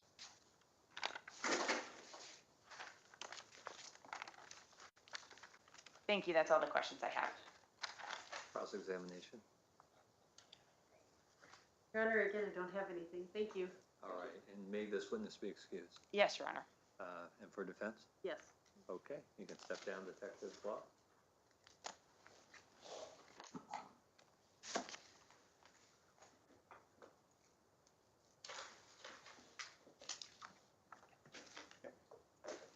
And Your Honor, the state will call Kelsey Guay.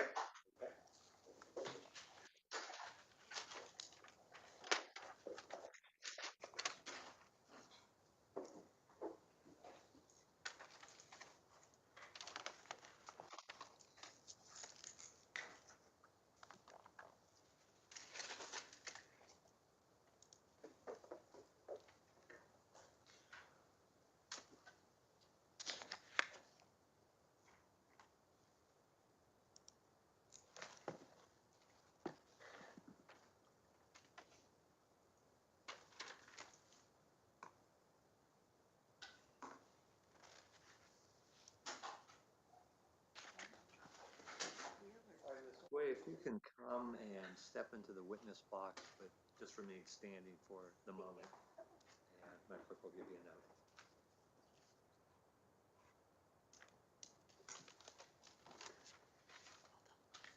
Please raise your right hand. Under the penalty of perjury, do you solemnly swear or affirm that the testimony you're about to give in this case will be the truth, the whole truth, and nothing but the truth? Then you may be seated, and you can go ahead and take off your mask. And then I'll ask you to please state and spell your name, first and last name, please. Kelsey Guay, KELSEY GUAY. All right, and there is water there if you want it. Thank you. All right, when you're ready. Thank you, Judge. Ms. Guay, where are you employed? Portland Police Bureau. And what is your position there? So my current position is the Internet Crimes Against Children analyst, and I support the child abuse team currently. And how long have you been in that assignment? I have been in that assignment since June of 2020. And where were you assigned before that? Before, I was assigned to the entire detective division, so that included homicide, robbery, human trafficking, sex assault, and I was, the best way to think of it is probably like an investigative analyst. So anytime that people had call detail records or maybe a search warrant return like Google, Facebook, Snapchat, Instagram, any kind of social media, open searching, research, that's the kind of stuff that I would help with. And are you in a sworn position or are you a civilian position? I'm in a civilian non-sworn position. And so could you kind of, and specifically leading up to the time that you were assigned to, I'm sorry, who did you say you were actually assigned to? The homicide detail? The whole detective division, it was Detective. kind of like whoever stopped by my desk first thing in the morning would, you know, pull me onto their case. So Assigned to the whole detective division. Yes. So leading up to that assignment, can you kind of describe some of your education and training that went into it? So yeah, before I was at Portland Police Bureau, I received my bachelor's degree from Portland State University in political science.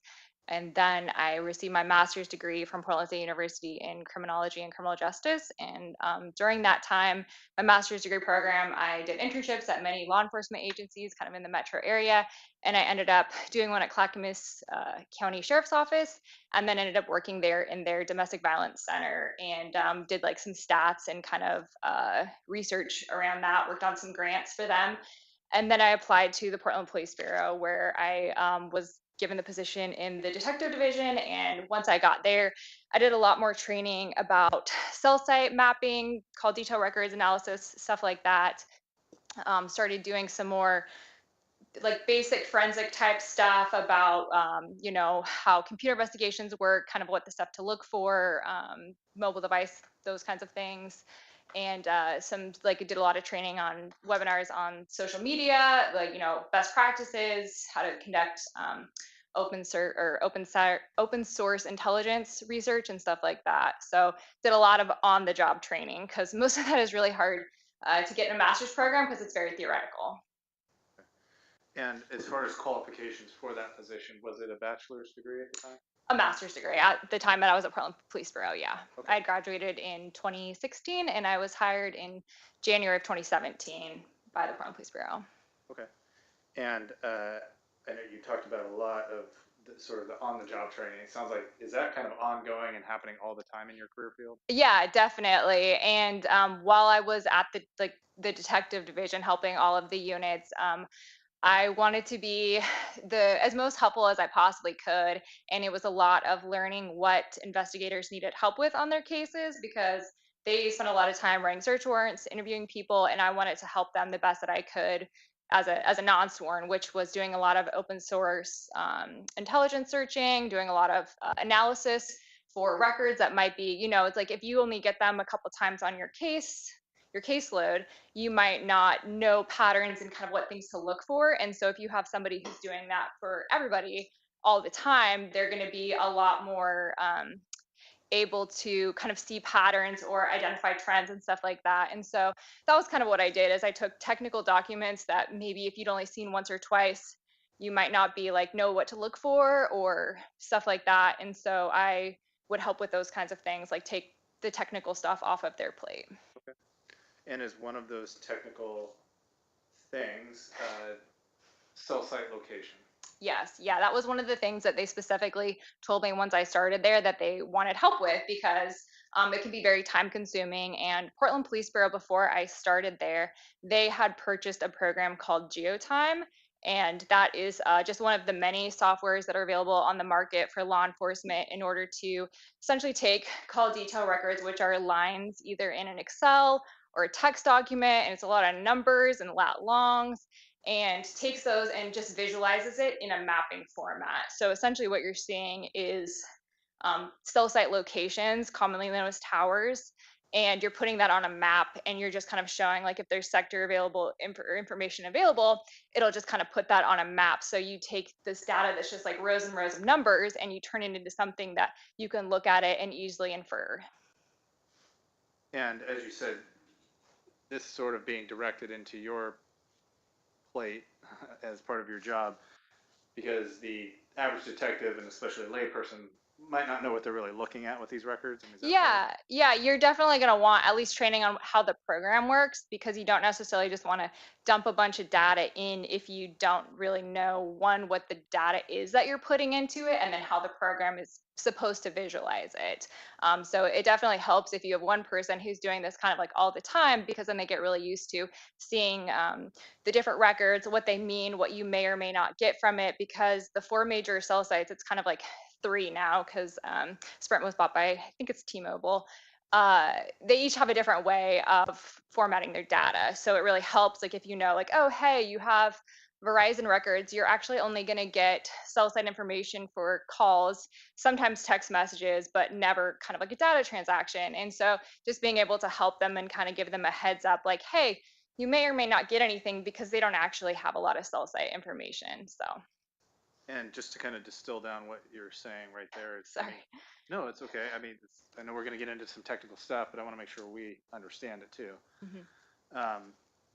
To distill down what you were just saying, I mean, it's safe to say that each cell phone company provides their own type of data in response to, say, search warrants or subpoenas. Yeah, That it's not uniform. no. Okay. So if you get records from Verizon, AT&T, say T-Mobile or Sprint, whatever, you could expect to get back 3 different types of data. Yeah, and that's the nice thing about this program, is that it has been written in such a way that it will take and it knows what to look for when you input this data into it for each of the different cell phone companies. And that way, if you had, like, let's say you had a case where you had 3 different phone carriers, you could put them all 3 in this program, and you would get to see the same style of output for each of the different carriers. And you sort of answered my next question, which is, despite getting this different type of data from these different companies, regardless, the software that you're using, when you put it in, doesn't matter who it's coming from, you're going to get a similar output after that program's done analyzing it. Correct. Okay. And so, and what was the name of the software again that you used? It's called GeoTime, and it's a Canadian company, but it's used by law enforcement all over the world and the U.S. And this is something you specifically received training in? Yes, I have received level 1, level 2, and the certification for this training, and that's the highest level that they offer for that product. Okay, so you actually are certified at the highest level to use this program? Yes, for this program. Okay. And taking your attention to the case that we're dealing with here, were you part of the initial investigation in the investigation of the death of Daniel Brophy? Sorry, just a second. Oh, go ahead. I was brought in by Detective Merrill specifically to look at call detail records that he had obtained with the search warrant. Okay. And did he actually provide those call detail records to you? Yes, he did. And initially, was there any direction given to you as far as what Detective Merrill was looking for in those phone records? If I recall, being a couple of years ago, it was, what I remember is to look at the day of the homicide, just like what's going on the day of the homicide. Okay, so the initial sort of, here, Ms. Guay, here's all this stuff. Please tell me if you can tell where any particular phone is on the day of the homicide. Yeah, just kind of map it, what's going on that day. Okay. And was it your understanding that the homicide occurred on June 2nd, 2018? Yes, that information was provided to me by Merrill. Okay. And did Detective Merrill give you 2 phone numbers and supply you with records for 2 separate phone numbers? Yes, he did. And was it your understanding that one of those phone numbers was for Nancy Brophy and the other one was for Dan Brophy? Yes. And specifically, did he identify the phone number belonging to Nancy Brophy at the time as 503-701-5612? I mean, I can check my Sure. notes if that's okay. I don't have it memorized. No, that's okay. And then ultimately the question is going to be, did you take those phone numbers and input them on your maps as well? Yes. Yes and yes. Okay, so yes, that was identified as Nancy Brophy's phone number. Yeah, he provided me with which phone number was associated with which individual because they were both, I believe, on the same plan. Okay. And so similarly, did he identify Daniel Brophy's phone number as 503, also 701, but 5427? Yes. So Nancy Brophy's ending in 5612, Daniel Brophy ending in 5427. Yes. Okay. And then I believe you already answered this, but Detective Merrill also gave you the associated records to you that he obtained pursuant to a search warrant. Yeah, he gave me the entire AT&T return. Okay. Is that a significant amount of documentation? Yes. I'm not going to ask you to say exactly how many pages, but I mean, is it hundreds? Yeah, it was if I remember correctly, and I don't have the exact time frame, but I remember it was probably roughly looked at data from December of what would that have been, 2017 through that June of 2018. So it was like 6 months worth of data, which is quite a bit. It adds up, each of those little entries.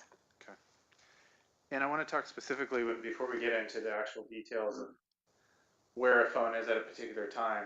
I think as lay people, we might have an idea about what we mean by site location. Are we talking like GPS location where you can pinpoint exactly where the phone is, or are we talking about something else?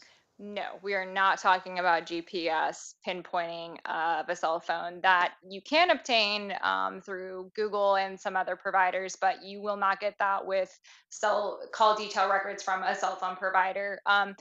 What you will get from a cell phone provider is they each of them have essentially a GPS assist type technology because it is one of the requirements that they have to be able to help on a 911 situation, right? So if somebody calls 911 and the phone, they hang up or they aren't able to give them the information, they need to be able to try and locate that person so they can send like law enforcement or fire EMS type services.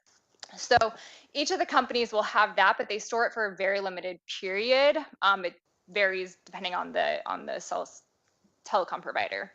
AT&T has a data type called NELOS. They might have changed it recently. At the time when I was receiving training on it and the documents that I received from AT&T, I do believe it was still called NELOS at that time, which is an acronym. It's essentially network locating services type thing. And so it's essentially their attempt to GPS locate, but it's not GPS location. It's not like your device, which has GPS enabled on it. It's not nearly that precise. And they will include a range of measurement. So it could be anywhere from 10 meters of accuracy to 10,000 meters. And that's pretty big scale to go from 10 to 10,000. And so that's why the accuracy is, going to be somewhere in between. It's not going to be a pinpoint GPS location, but AT&T is actually one of the few providers that holds onto that data for quite a bit of time. Most of them only keep it anywhere from 30 to 90 days. And so we did receive that data, but it wasn't consistent. And that could just because AT&T, for whatever reason, maybe their servers didn't hold it. So we got periods of NELOS activity, but it was not consistent. And it's not GPS. And then the other type of data that we received and what is typically referred to as call detail records is actually cell sites. So throughout the city, throughout the country, throughout the world, there are towers, and those towers are to connect to your cell phone so that you can make that phone call, you can make that text, you can update your Instagram, whatever it is that you need to be doing. And so those are kind of in not really a grid-like pattern, but they want to cover, right?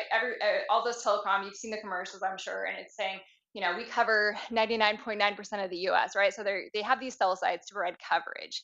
And so it's going to be a general location because there's not a cell site every block because antennas can go for quite a bit further than a block.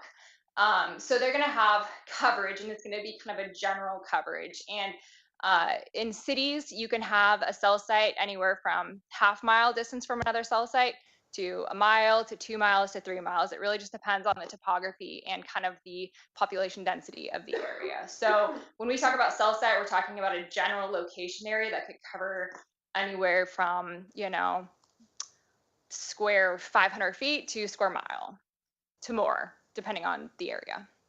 And in rural areas, is it possible that that could extend even farther beyond that 3 miles?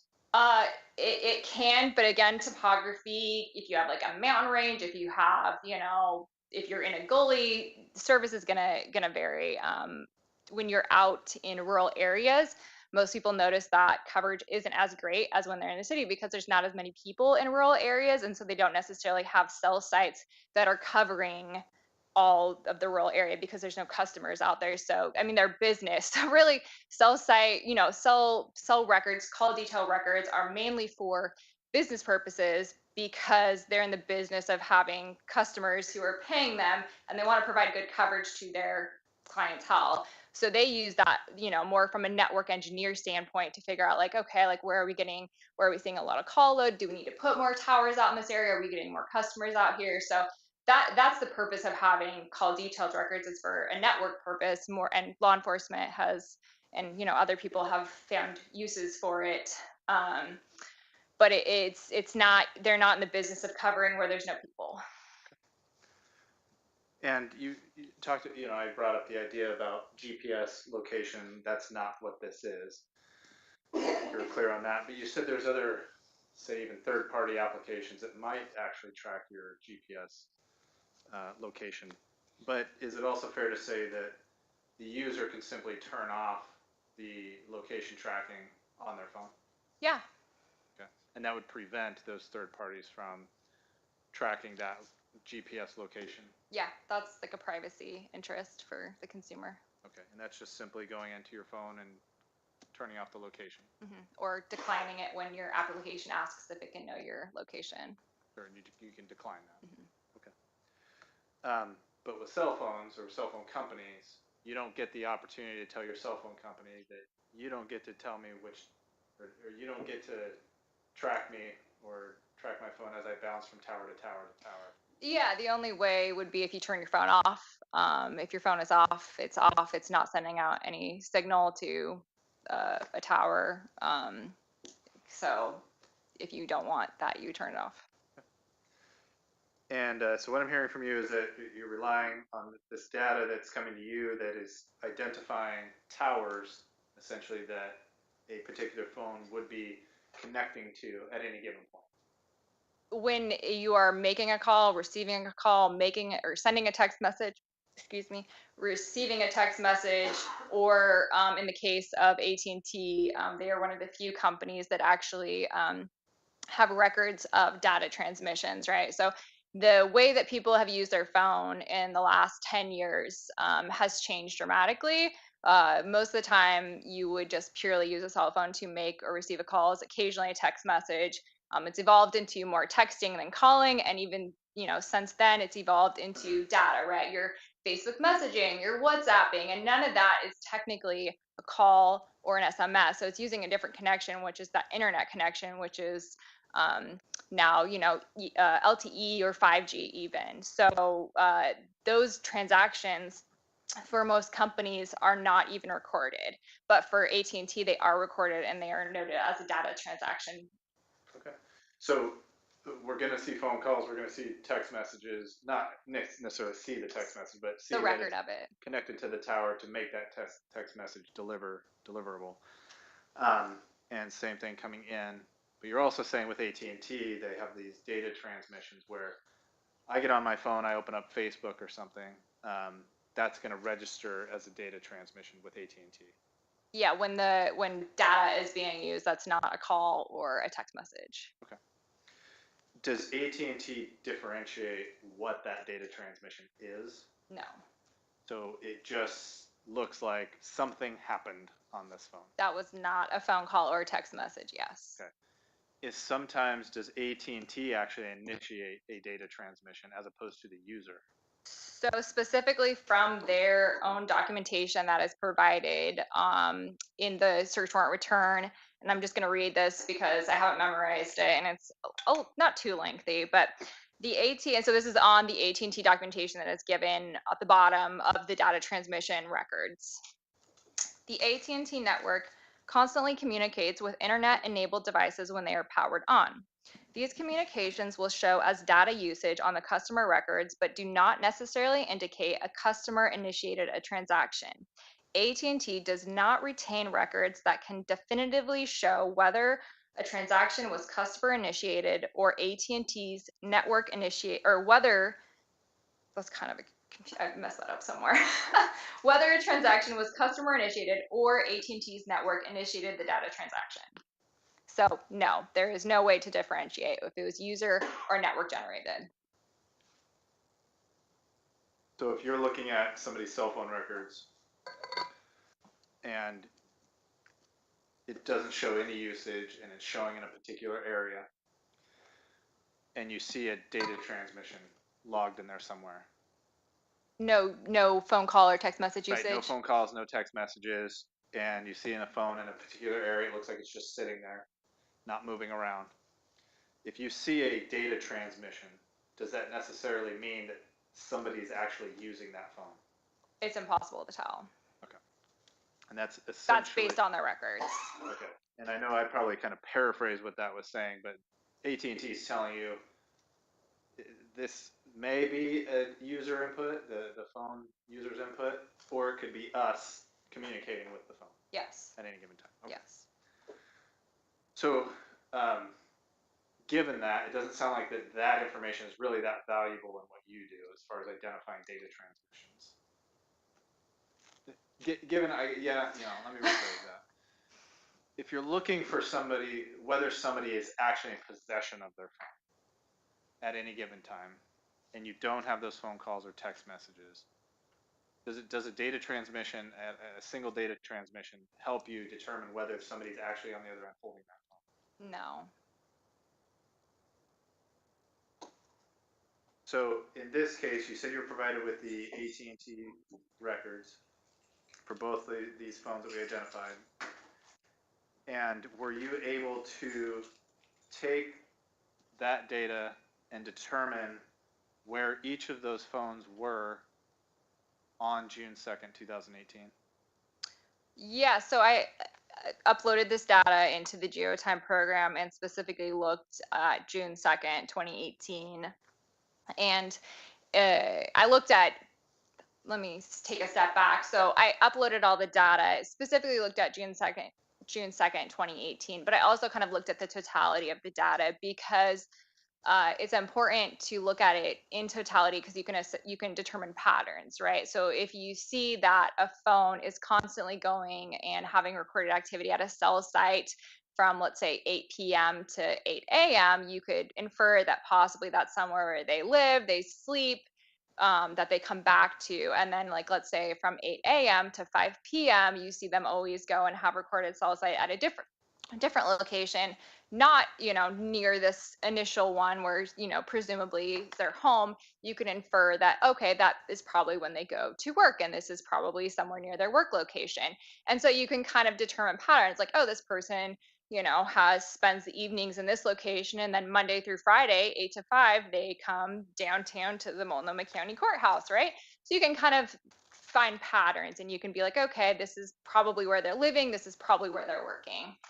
And so when looking at this data, I don't want to just look at one specific day or one specific hour. I kind of want to look at everything to see if there is a clear pattern. And so when looking at that and looking at the data in totality, you do see that there seems to be one primarily and then a second nearby cell site location that both phones would have recorded cell site activity, especially on that overnight period, right? So you're like, okay, I'm assuming that these people go home and go to sleep at a, what we would consider a normal sleep schedule, right?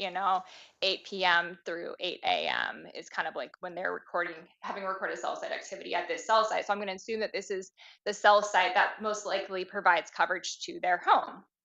And so when looking at the totality of the data, I did see that the cell site that both phones during the, midnight to 6, 7, 8 a.m. does seem to have recorded cell site activity at this cell site, which I inferred was the one that would provide coverage to their home. And I do see that for both of the devices on the second, leading through 10:20 hours for the phone number associated with Nancy, and the phone number associated with Dan had the cell site activity recorded at that cell site from 0 to 6:45 a.m. And so I want to break that down just a little bit to Yeah. make sure we understand what's happening that morning. So were you provided with the home address for the Brophies as part of this investigation? Yes, I was. Okay, was that 3380 Southwest 108th Avenue? Yes, I have it on my map as Brophy Home, but that sounds right. 108th, right? Okay, yes, 108th. In order to make your map, Yes. you would have had that address. I would have been given to it. Yeah, Detective Murrow would have given it to it. It looks like I just referred to it as Brophy Home and not the physical address. Okay. But nonetheless, you, in the maps that you created, you identified where the Brophies lived. And what you were saying, I believe, in your last piece there was that you were seeing consistent cell phone activity at that location in what would normally be nighttime hours when you'd expect to see people at home. Correct. Okay, and so you consistently saw on night after night that both Dan and Nancy's phones were hitting off of that tower that would service their home. Yeah, I think there was another one in the general vicinity, but there was like one primary tower where they had the majority of cell site activity recorded during nighttime hours. Okay. And just on that topic, real briefly, if you are in an area covered by, say, a primary tower that generally covers an area, and all of a sudden it hits off of another tower nearby, does that necessarily mean you moved, or could that just be because that signal was stronger for that brief moment or something? Yeah, there's a variety of reasons, but no, it does not mean that you moved. You could be living or currently in a place where there is overlapping coverage, which means maybe your phone can see two antennas or two cell sites fairly equally well, and it will always when your phone is making a call or making a text message, you don't want that call to drop, right? Everybody's had the call where it's kind of like gurgled or cuts out, and you get frustrated because the call quality is bad. So it's in the best interest of devices and cell phone companies to have it set up that your phone is going to connect to the best signal or antenna strength, because they want your call to be good, because they don't want people to have drop calls, because that's how you lose customers. So again, it's a business motive why they want your phone to have the best signal. So yeah, you're most likely your phone, especially for a phone call, is going to connect to the tower with the strongest antenna signal.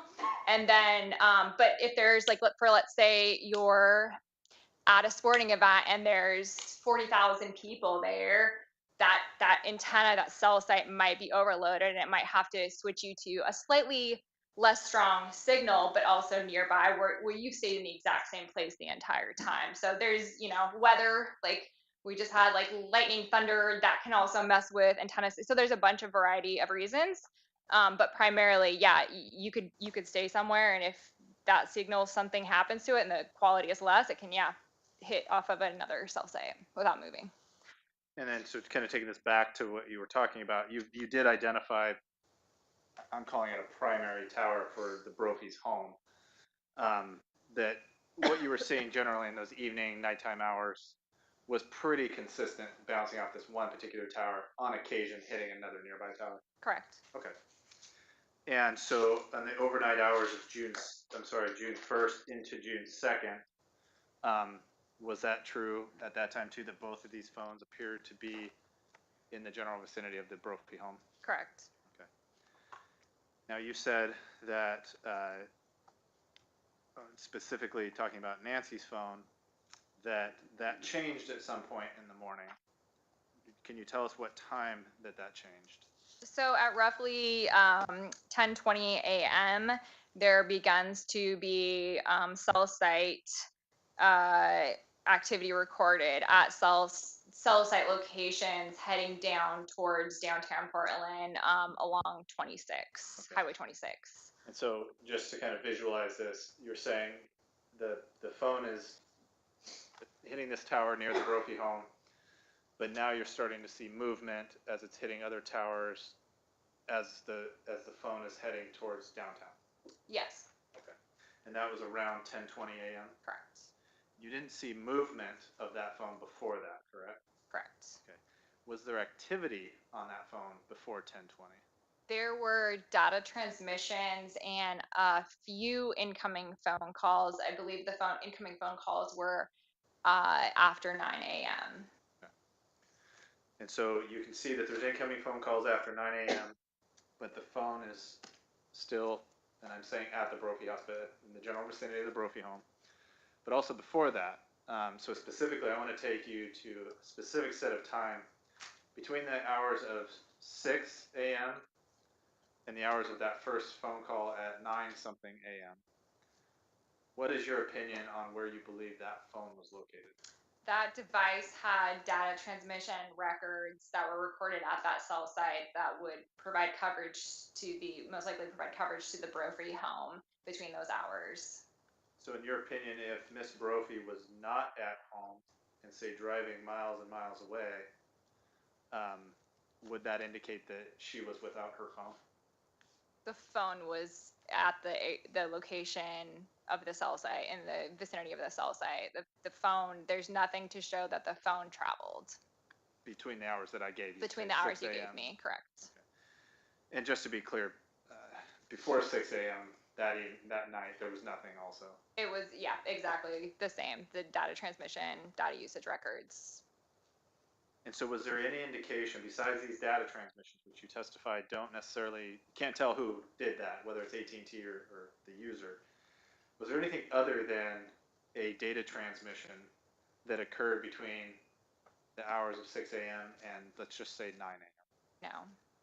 So was there any indication that there was an actual person on the other end of that phone that you've identified as Nancy's phone using it at all that morning?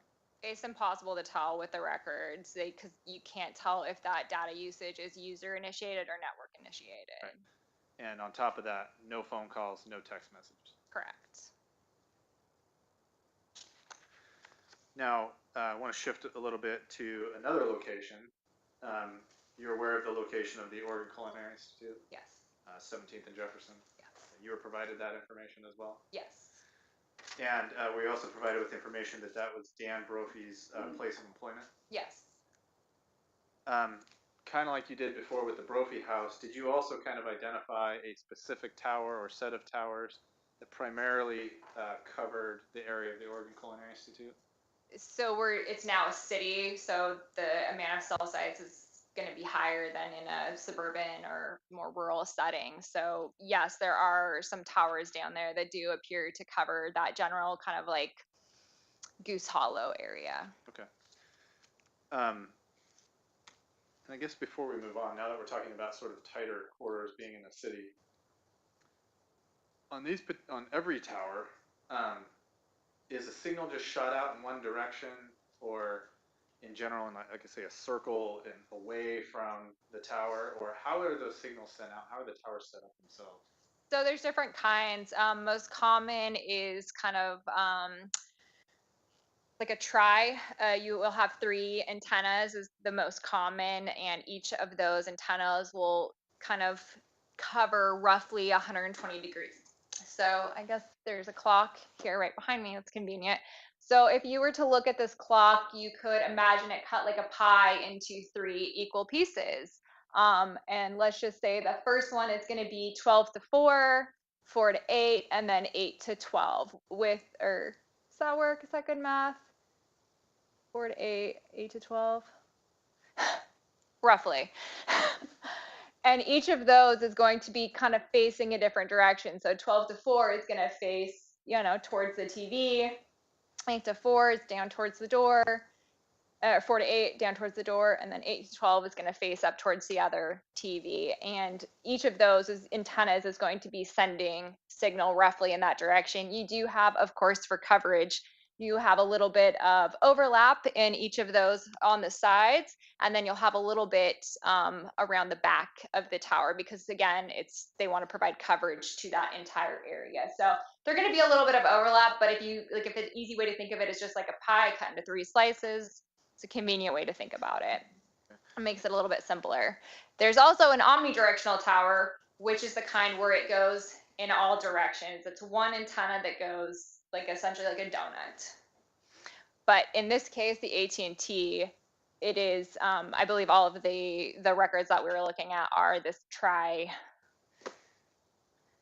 And I'm just so we have a visual to look Okay. at.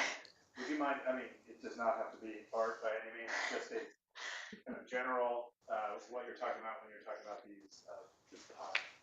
Yes. So that would kind of be one antenna, two antenna, three antenna, and each of those is going to roughly, and again, you're going to have overlap on each of these, very rough. My mom is a geometry teacher. She would be really mad if she could see my lack of division. But with each of these kind of being overlaps, but you're going to have a sector. Okay. Thank you for that. Yeah. And I'm going to refer to this a little bit, but so when we're talking about something being covered by that tower, let's say I have a house here. You would feel comfortable saying that that possibly is covered by the tower because it's in this vicinity. Correct. Okay. And on your analysis, can you tell which side that's coming from?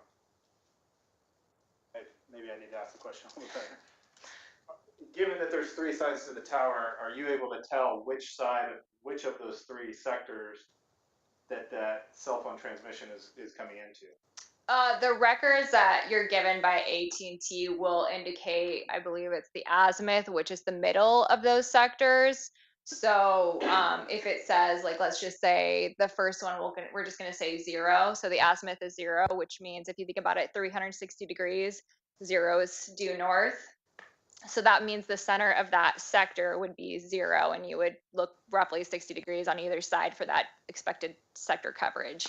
And so, yes, when we get these records, it's going to tell you, like, this is the lat long of that cell site, and this is the azimuth of the sector that it was recorded on. So if I'm at home and I place a call and it says, okay, it was at this lat long, this date time, this is who I called, this is how long my call was, this is the lat long of the tower that my phone accessed, and then this is the azimuth. So, I would be in the sector 1 or that 0 degree azimuth. And I just want to be really clear too. You said lat long a few times. Are you saying latitude, longitude? I am. Sorry for the abbreviation. No, that's okay. And do AT&T records include on each data transmission or each phone call or text message, do they include that latitude, longitude information? They do. Okay. And you're saying that's what you can take and actually determine with that?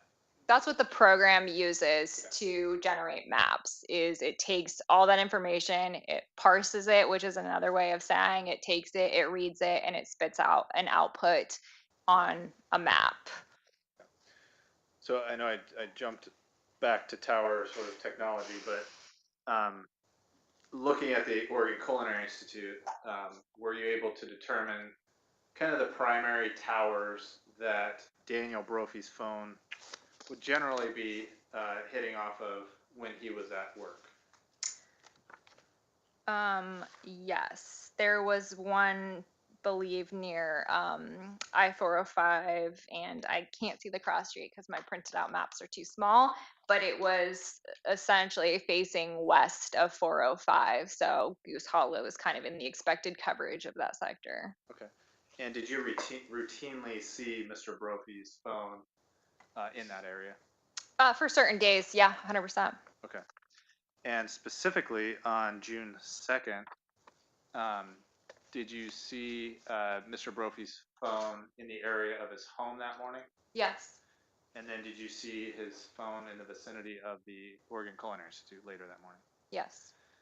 And I know you can't say exactly when he left his house based on this, but what was the first data transmission that you had that indicated that he had left the area of his home? So I don't have the printed out AT&T records. If we want, we could do that. I could look specifically at them. What I have in my report was that from midnight to roughly 6:45 a.m., there was recorded cell site activity kind of in the area of their home. And then starting at 7:37 a.m., there was recorded cell site activity in the Goose Hollow area. So, I mean, we could look at the original records. I don't have anything for that 45-minute window. No, I don't think we need to do that. I guess I just want to make it clear that when you say in the area of his home until 6:45 a.m., you're not saying he left at 6:45. You're just saying that's the last data transmission that occurred, correct? I'd have to look at it and pull it up. I would say roughly. Okay. But then you mentioned another data transmission at 7:37, and that was in the area of the Oregon Culinary Institute. Yeah, that's what I have in my report. Okay. So if we were to see a video of Daniel Brophy, somebody we knew as Daniel Brophy, driving into downtown at 7:19 and disabling an alarm at 7:22 a.m., would that fit with what you're seeing on the AT&T records? Yeah, I would have to like specifically pull up those original records and like look at each line item, but like from what I have in report, there was recorded cell site activity in the area of their home location through 6:45. Okay. And then at OCI. And then in the area that at 7:37. Okay, and that would be consistent with the video that I just described. Yes. I mean, and I guess I just want to make this clear too. Are there periods of time where if data is not being transmitted, you might not necessarily see a cell phone moving? Yeah. Okay. So if I'm driving down, say, the freeway, where I'm going to clearly be hitting a bunch of different towers, I'm heading down the freeway at 70 miles an hour, I hit 10 towers, but there's no data transmission, you wouldn't be able to actually see that path of travel. No, the only time there's going to be recorded cell site activity is if there's a phone call, text message, or some kind of ingoing or outgoing data transmission, data usage.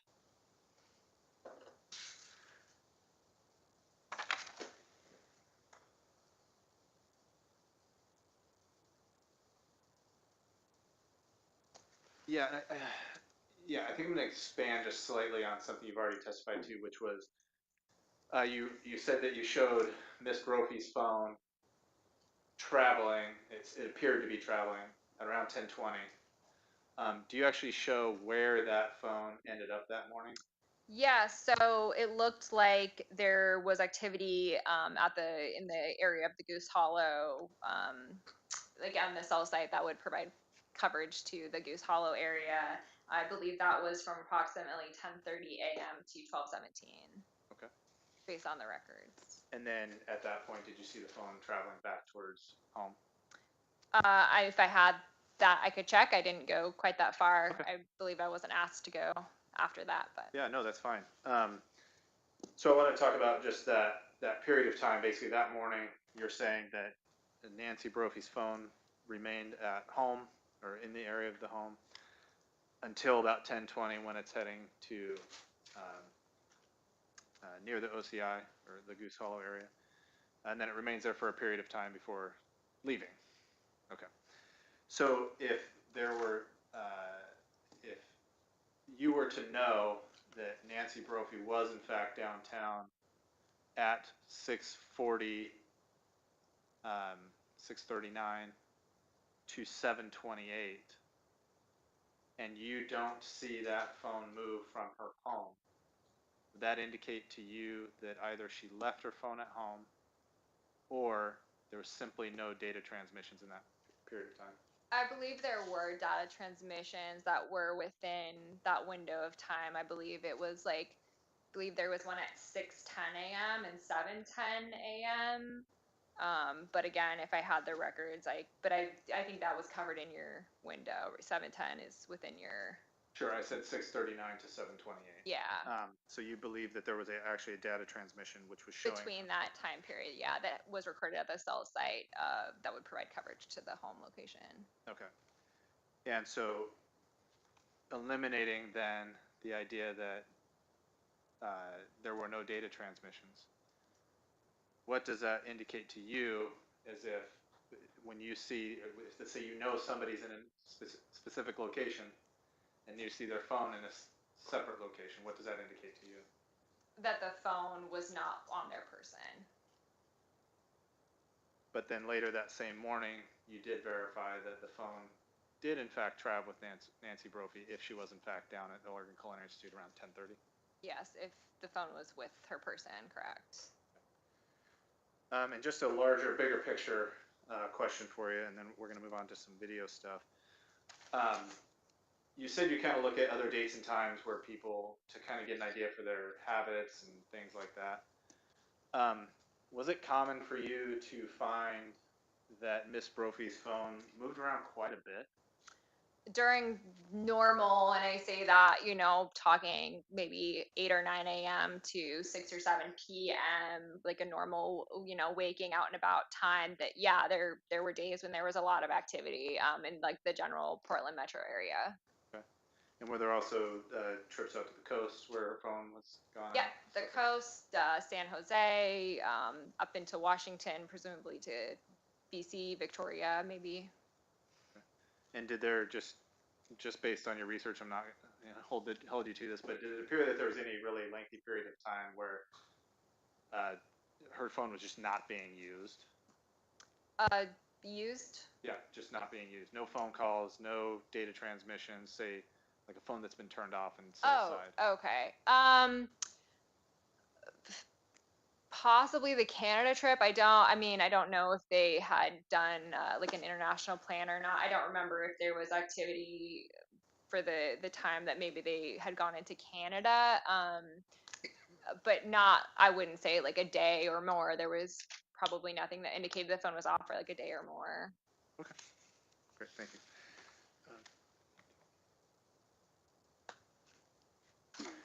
Okay, we're gonna switch gears to something else that it sounds like you have quite a few, or had quite a few jobs when you were in that position. I did. Was another one of those jobs to review video that was collected, surveillance video.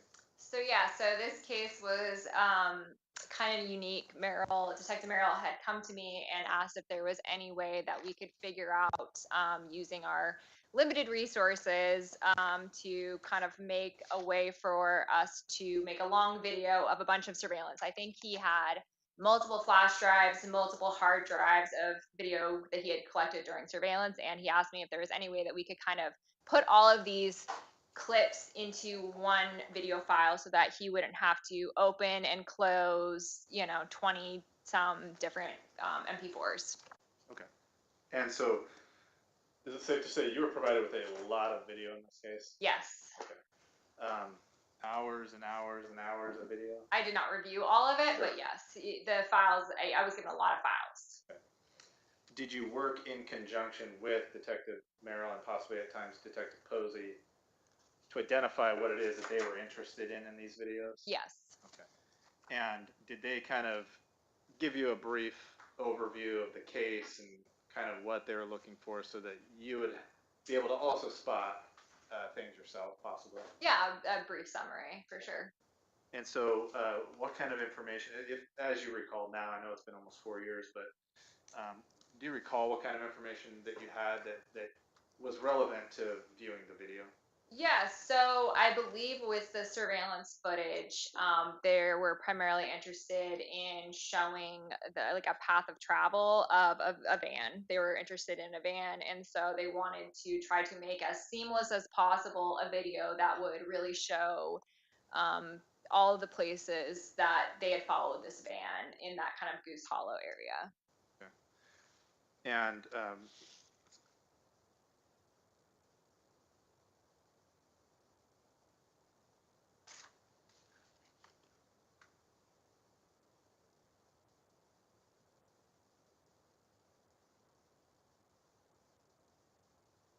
so we are gonna show you what's marked as State's Exhibit 19 first. We're just gonna play a brief segment of it, and I'm gonna ask you a question about it. It'll pop up on your screen there in front of you just in a moment.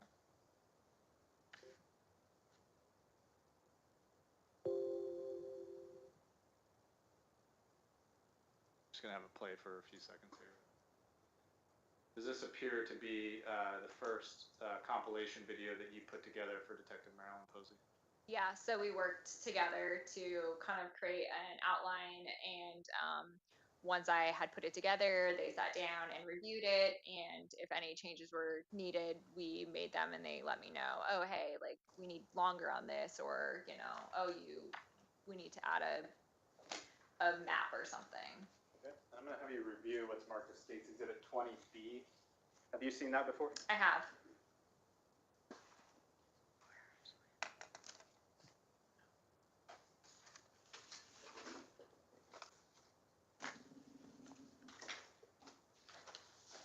Maybe not the table itself, but did you kind of have a hand in making that document? Yeah, I assisted with this. Okay, did you work with Detective Merrill to kind of finalize the numbers and the timestamps and stuff like that? Yes. Okay, and was the purpose of that document to kind of guide the viewer of the videos that you made as they watch it, to kind of guide what video they're actually looking at and what the timestamps are?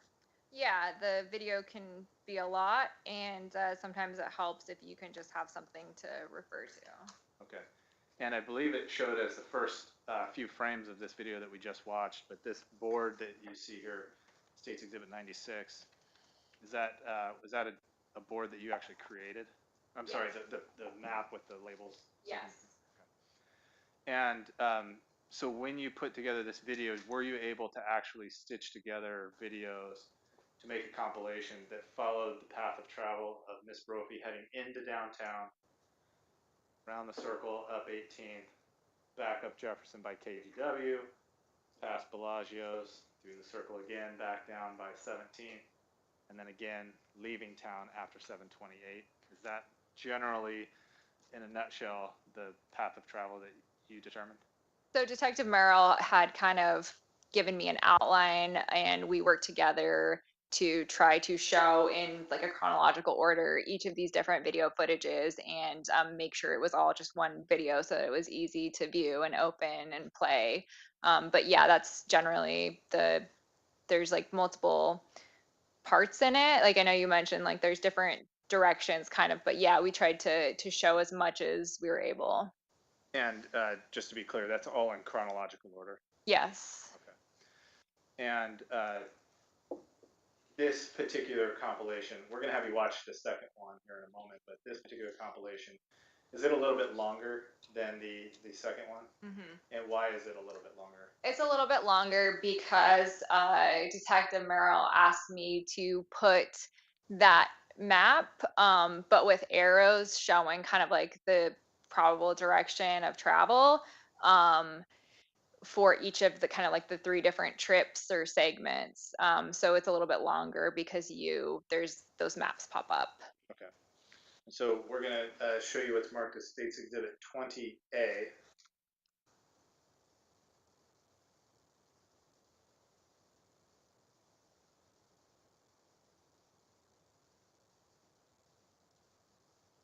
And okay, it looks like it's playing. Do you recognize? I know sometimes it doesn't look like it's moving, but do you recognize this as the second video compilation that you put together? Yes.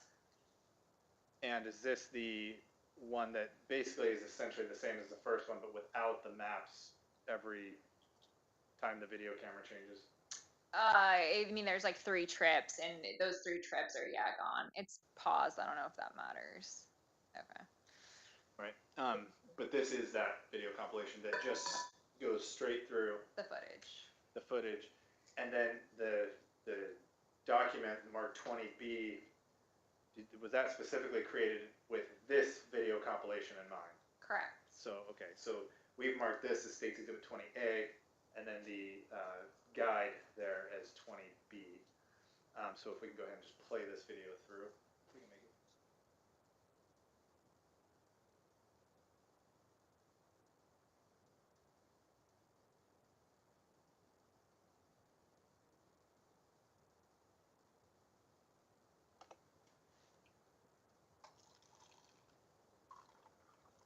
Well, there's a short lull here.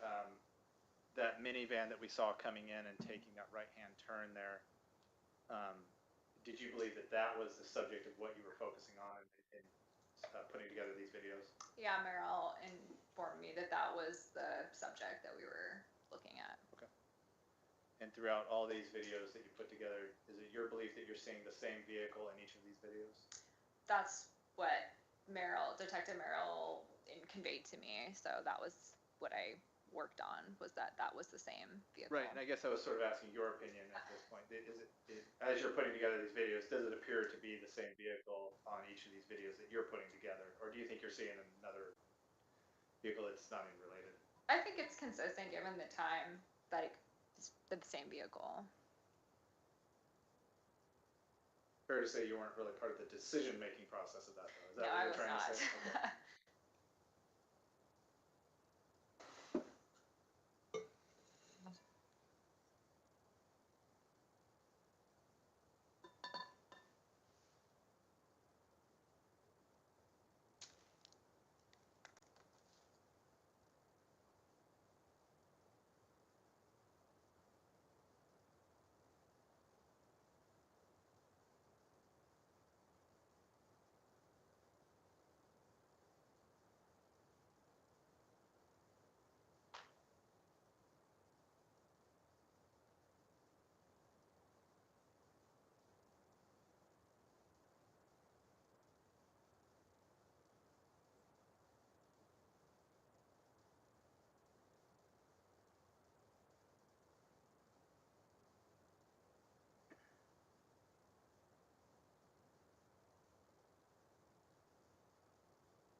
Just for a point of reference at this point, does it appear that the minivan that you're tracking is in the roundabout at this point? Yeah.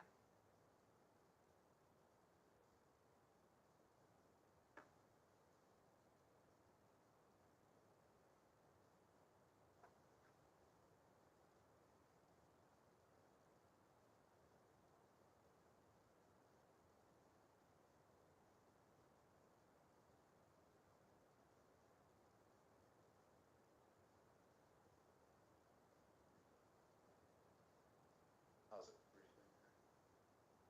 Again, just to help orient and for reference points here, we go from that East Side Deli video on our map here is the furthest to the top there. And there's quite a gap until we jump to the KGW video. Did you have any video provided to you in between there where you were able to see this minivan? I was not given any, no. Okay, so we jump to KGW. We'll go ahead and play from there.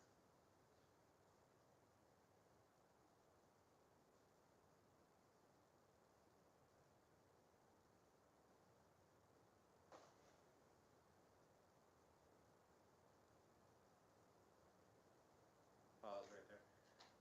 As we can see, a vehicle magically appears in the center upper part of the screen there. Detective Murray already testified about this being a motion camera. Was that your understanding as well? Yeah, that's what he told me. Okay. And so was this still consistent with that path of travel then that we saw from the other angle of the KGW video of this van traveling west on Jefferson and then all of a sudden appearing in front of KGW on Jefferson in this image? Yeah, I believe that it starts at like 6:58 and then it jumps forward in time about 5 minutes for whatever reason. The motion was triggered at that. So yeah, there's a 5-minute window where we don't see anything pull up. So that's consistent. Okay. And as far as the timeline though, did that still work with seeing the video, the other angle of the KGW video? Yes. This made sense as far as timeline? Yeah. Okay. And then we'll go ahead and play this for just a little bit. Do you recall about how long that vehicle stays stationary there? On the timeline or the legend, I can see that this video footage runs roughly 7:06:57. So I can see it keeps kind of jumping and skipping. So at least at the end of when this footage is, I believe either the vehicle is no longer sitting there at the end of that 7:06 or you see it drive off. I can't totally remember, but I guess we'll find out. I know this is it's kind of odd to watch just because of the jumping, but Yeah. then all of a sudden the van's not there, and then we jump to the next video further west on Jefferson, the affinity management video. Okay, before we move on with this video, want to explain there's a caption up there that says video timestamp is approximately 11 minutes and some seconds past. Is that a caption that you had added? Yes. Okay. And was that early on in the investigation working with Detective Merrill based on his approximation of the time difference that was placed on this video? Yeah, that information is verbatim what was given to me by Detective Merrill at that point when this was created. Okay. So it's not your conclusion that it's 11 minutes and some seconds past? No. Okay. In fact, I think you have been told since then that it's actually about 12 and a half minutes fast. Does that work with your timeline? I would have to look. In at it. understanding the timeline, I guess. Yes. Okay. So I just want to be clear that that's not something that you determined and that you're testifying today that it is 11 minutes and some seconds fast. No. That you that would was defer provided. if somebody said it was 12 and a half seconds, 12 minutes and 30 seconds fast, that you would defer to that. I didn't see the DVR, however it was recorded. I didn't collect that. I was given the information, and that's what I operated on. Okay, fair enough. Thanks. We'll go ahead and take the questions.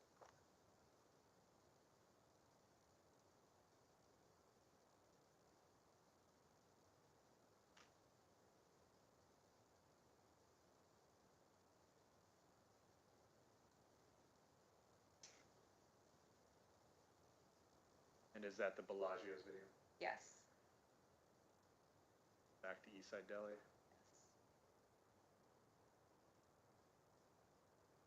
At this point, for reference, does it look like that minivan entered that roundabout again? From that angle, it does look like that. And I know it's kind of hard to see here because of the glare, but did it appear that the minivan stayed in the roundabout and continued around instead of going out Jefferson? I'm pretty sure it does. Yes. Hard to see with the glare.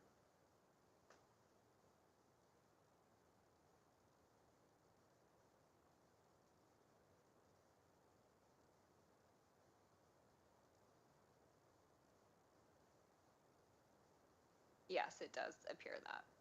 Thank you.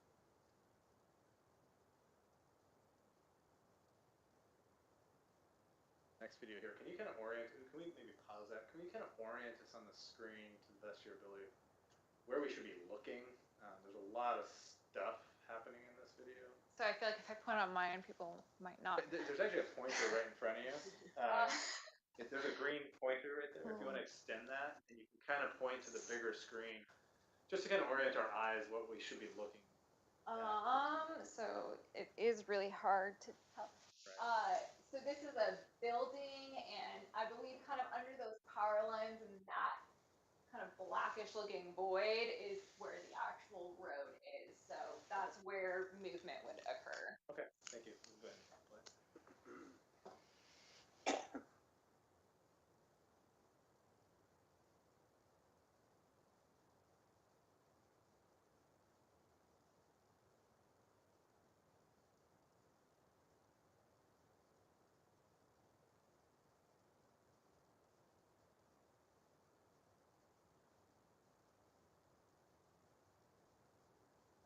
ahead and pause for just a moment. So that vehicle that turned there, was that your subject vehicle? We believed it to be, or I was told that it was. Okay. And that was turning onto 17th off of Columbia? Is that correct? Yes. You know what, I'm going to show you a different map. As we're orienting, I'm going to show you a different map.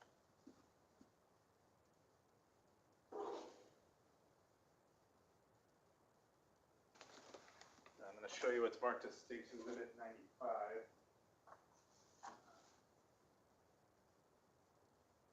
Maybe it'll help if you look at conjunction with this. Can you see that, Donna? I can. My question was that where that vehicle turned, do you recall which road that was? Yeah, that would be the Southwest 17th. Okay. So turning from Columbia left onto Southwest 17th? Correct. Okay. Now, at this point in our video, we're going to cut away from following the minivan and cut to 719, facing westbound on Jefferson, I believe. Is that what you're viewing here? Correct. Okay, we'll go ahead and play.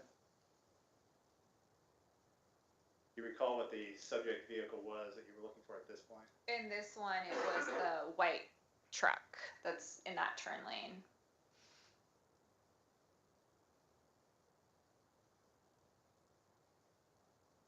Go ahead, pause again. And so is that the only video really that you had that kind of captured that white pickup truck heading into the downtown area? That was all that was provided to me. Okay. And it looks like it turned off at Jefferson before it actually got to the camera. So you weren't provided with other cameras in, say, that neighborhood back there that showed that white vehicle? No. So now we're cut back to, can you explain which direction this is? Yeah, so it's my belief, looking at the legend, that this would be the Goose Hollow westbound pedestrian crossing, or the westbound platform, excuse me, starting at 7:22 a.m. And although it's the westbound platform is the name of it, what is the direction of this video? East. Go ahead and play it.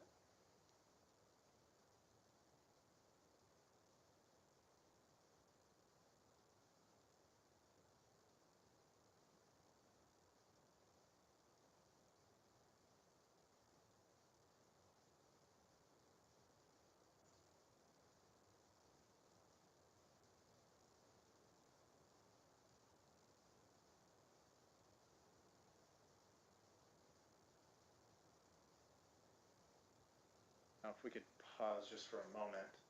We've already seen a Starbucks video and a Bellagio's video where we see you're identifying what Detective Merrill's identifying as that vehicle pass.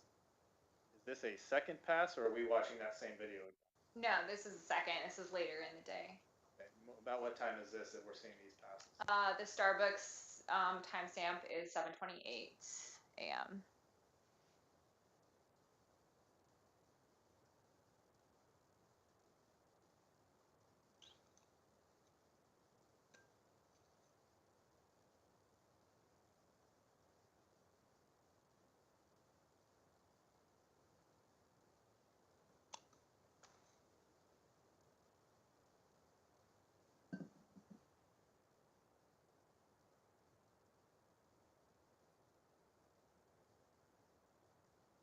Again, for the Bellagio's video, this is the second pass of this minivan. Yeah, 7:28.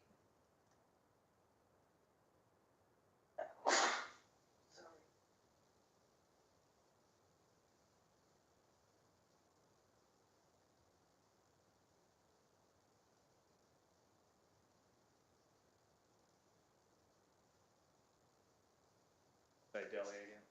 Correct.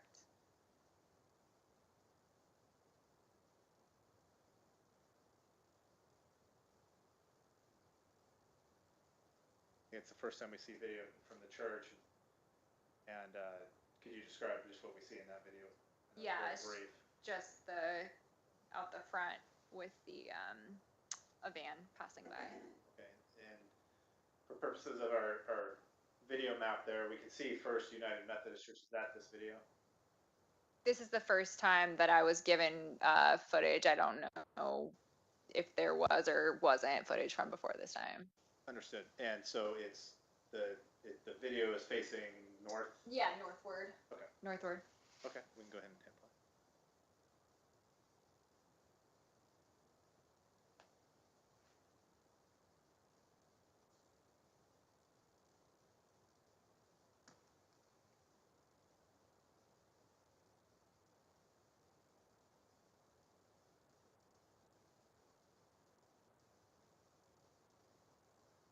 Through the glare there, can you see the subject vehicle that you were looking for? Yeah, I believe it was clearer in this video without the sun. That minivan after 7:29 retreats back up Jefferson, the same direction. Sorry, on the same video that you saw that same vehicle coming in at 6:39 that morning. Yeah, I believe that we believed it to be the same subject. And so this is your complete stitched together video that follows that sort of timeline and legend. Is that correct? Correct. And Your Honor, at this time, the state would move to admit 20A and State's Exhibit 20 B. Any objection? No. All right, 20, excuse me, 20A and 20B are admitted. And similarly, Your Honor, the state will go ahead and move to admit State's Exhibit 19 as well. That's the longer compilation video. That we haven't. Haven't played. She testified to that. It's just the addition of the map she didn't see.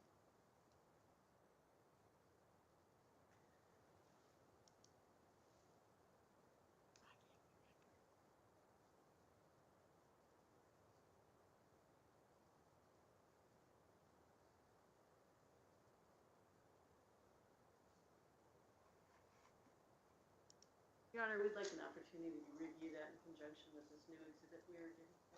All right, why don't we do this? We're at about 10 till 5 anyhow. Why don't we break for the day?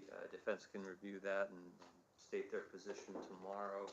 I just received an email that I wanted to let the jurors know about, and I'm not normally up here reading emails, but I was monitoring for this. There is the possibility that it will snow again tonight. Whether it will or not, hard to say. Just by show of hands, can I ask the jurors who lives in sort of an elevated area where snow might be more of a problem than people in the valley? It looks like we have one at least. I guess the long and short of it is that we'll do our best to alert you as quickly as we can, but as some of you learned last time, that may not be quick enough, but we'll do our best. But I just wanted to put that out there that it is certainly at least a possibility. But with that, I think we will break for the day, and we'll take up the video as the first thing tomorrow morning. Okay, we'll go off record. We'll go off record and I will go ahead and disconnect Webex.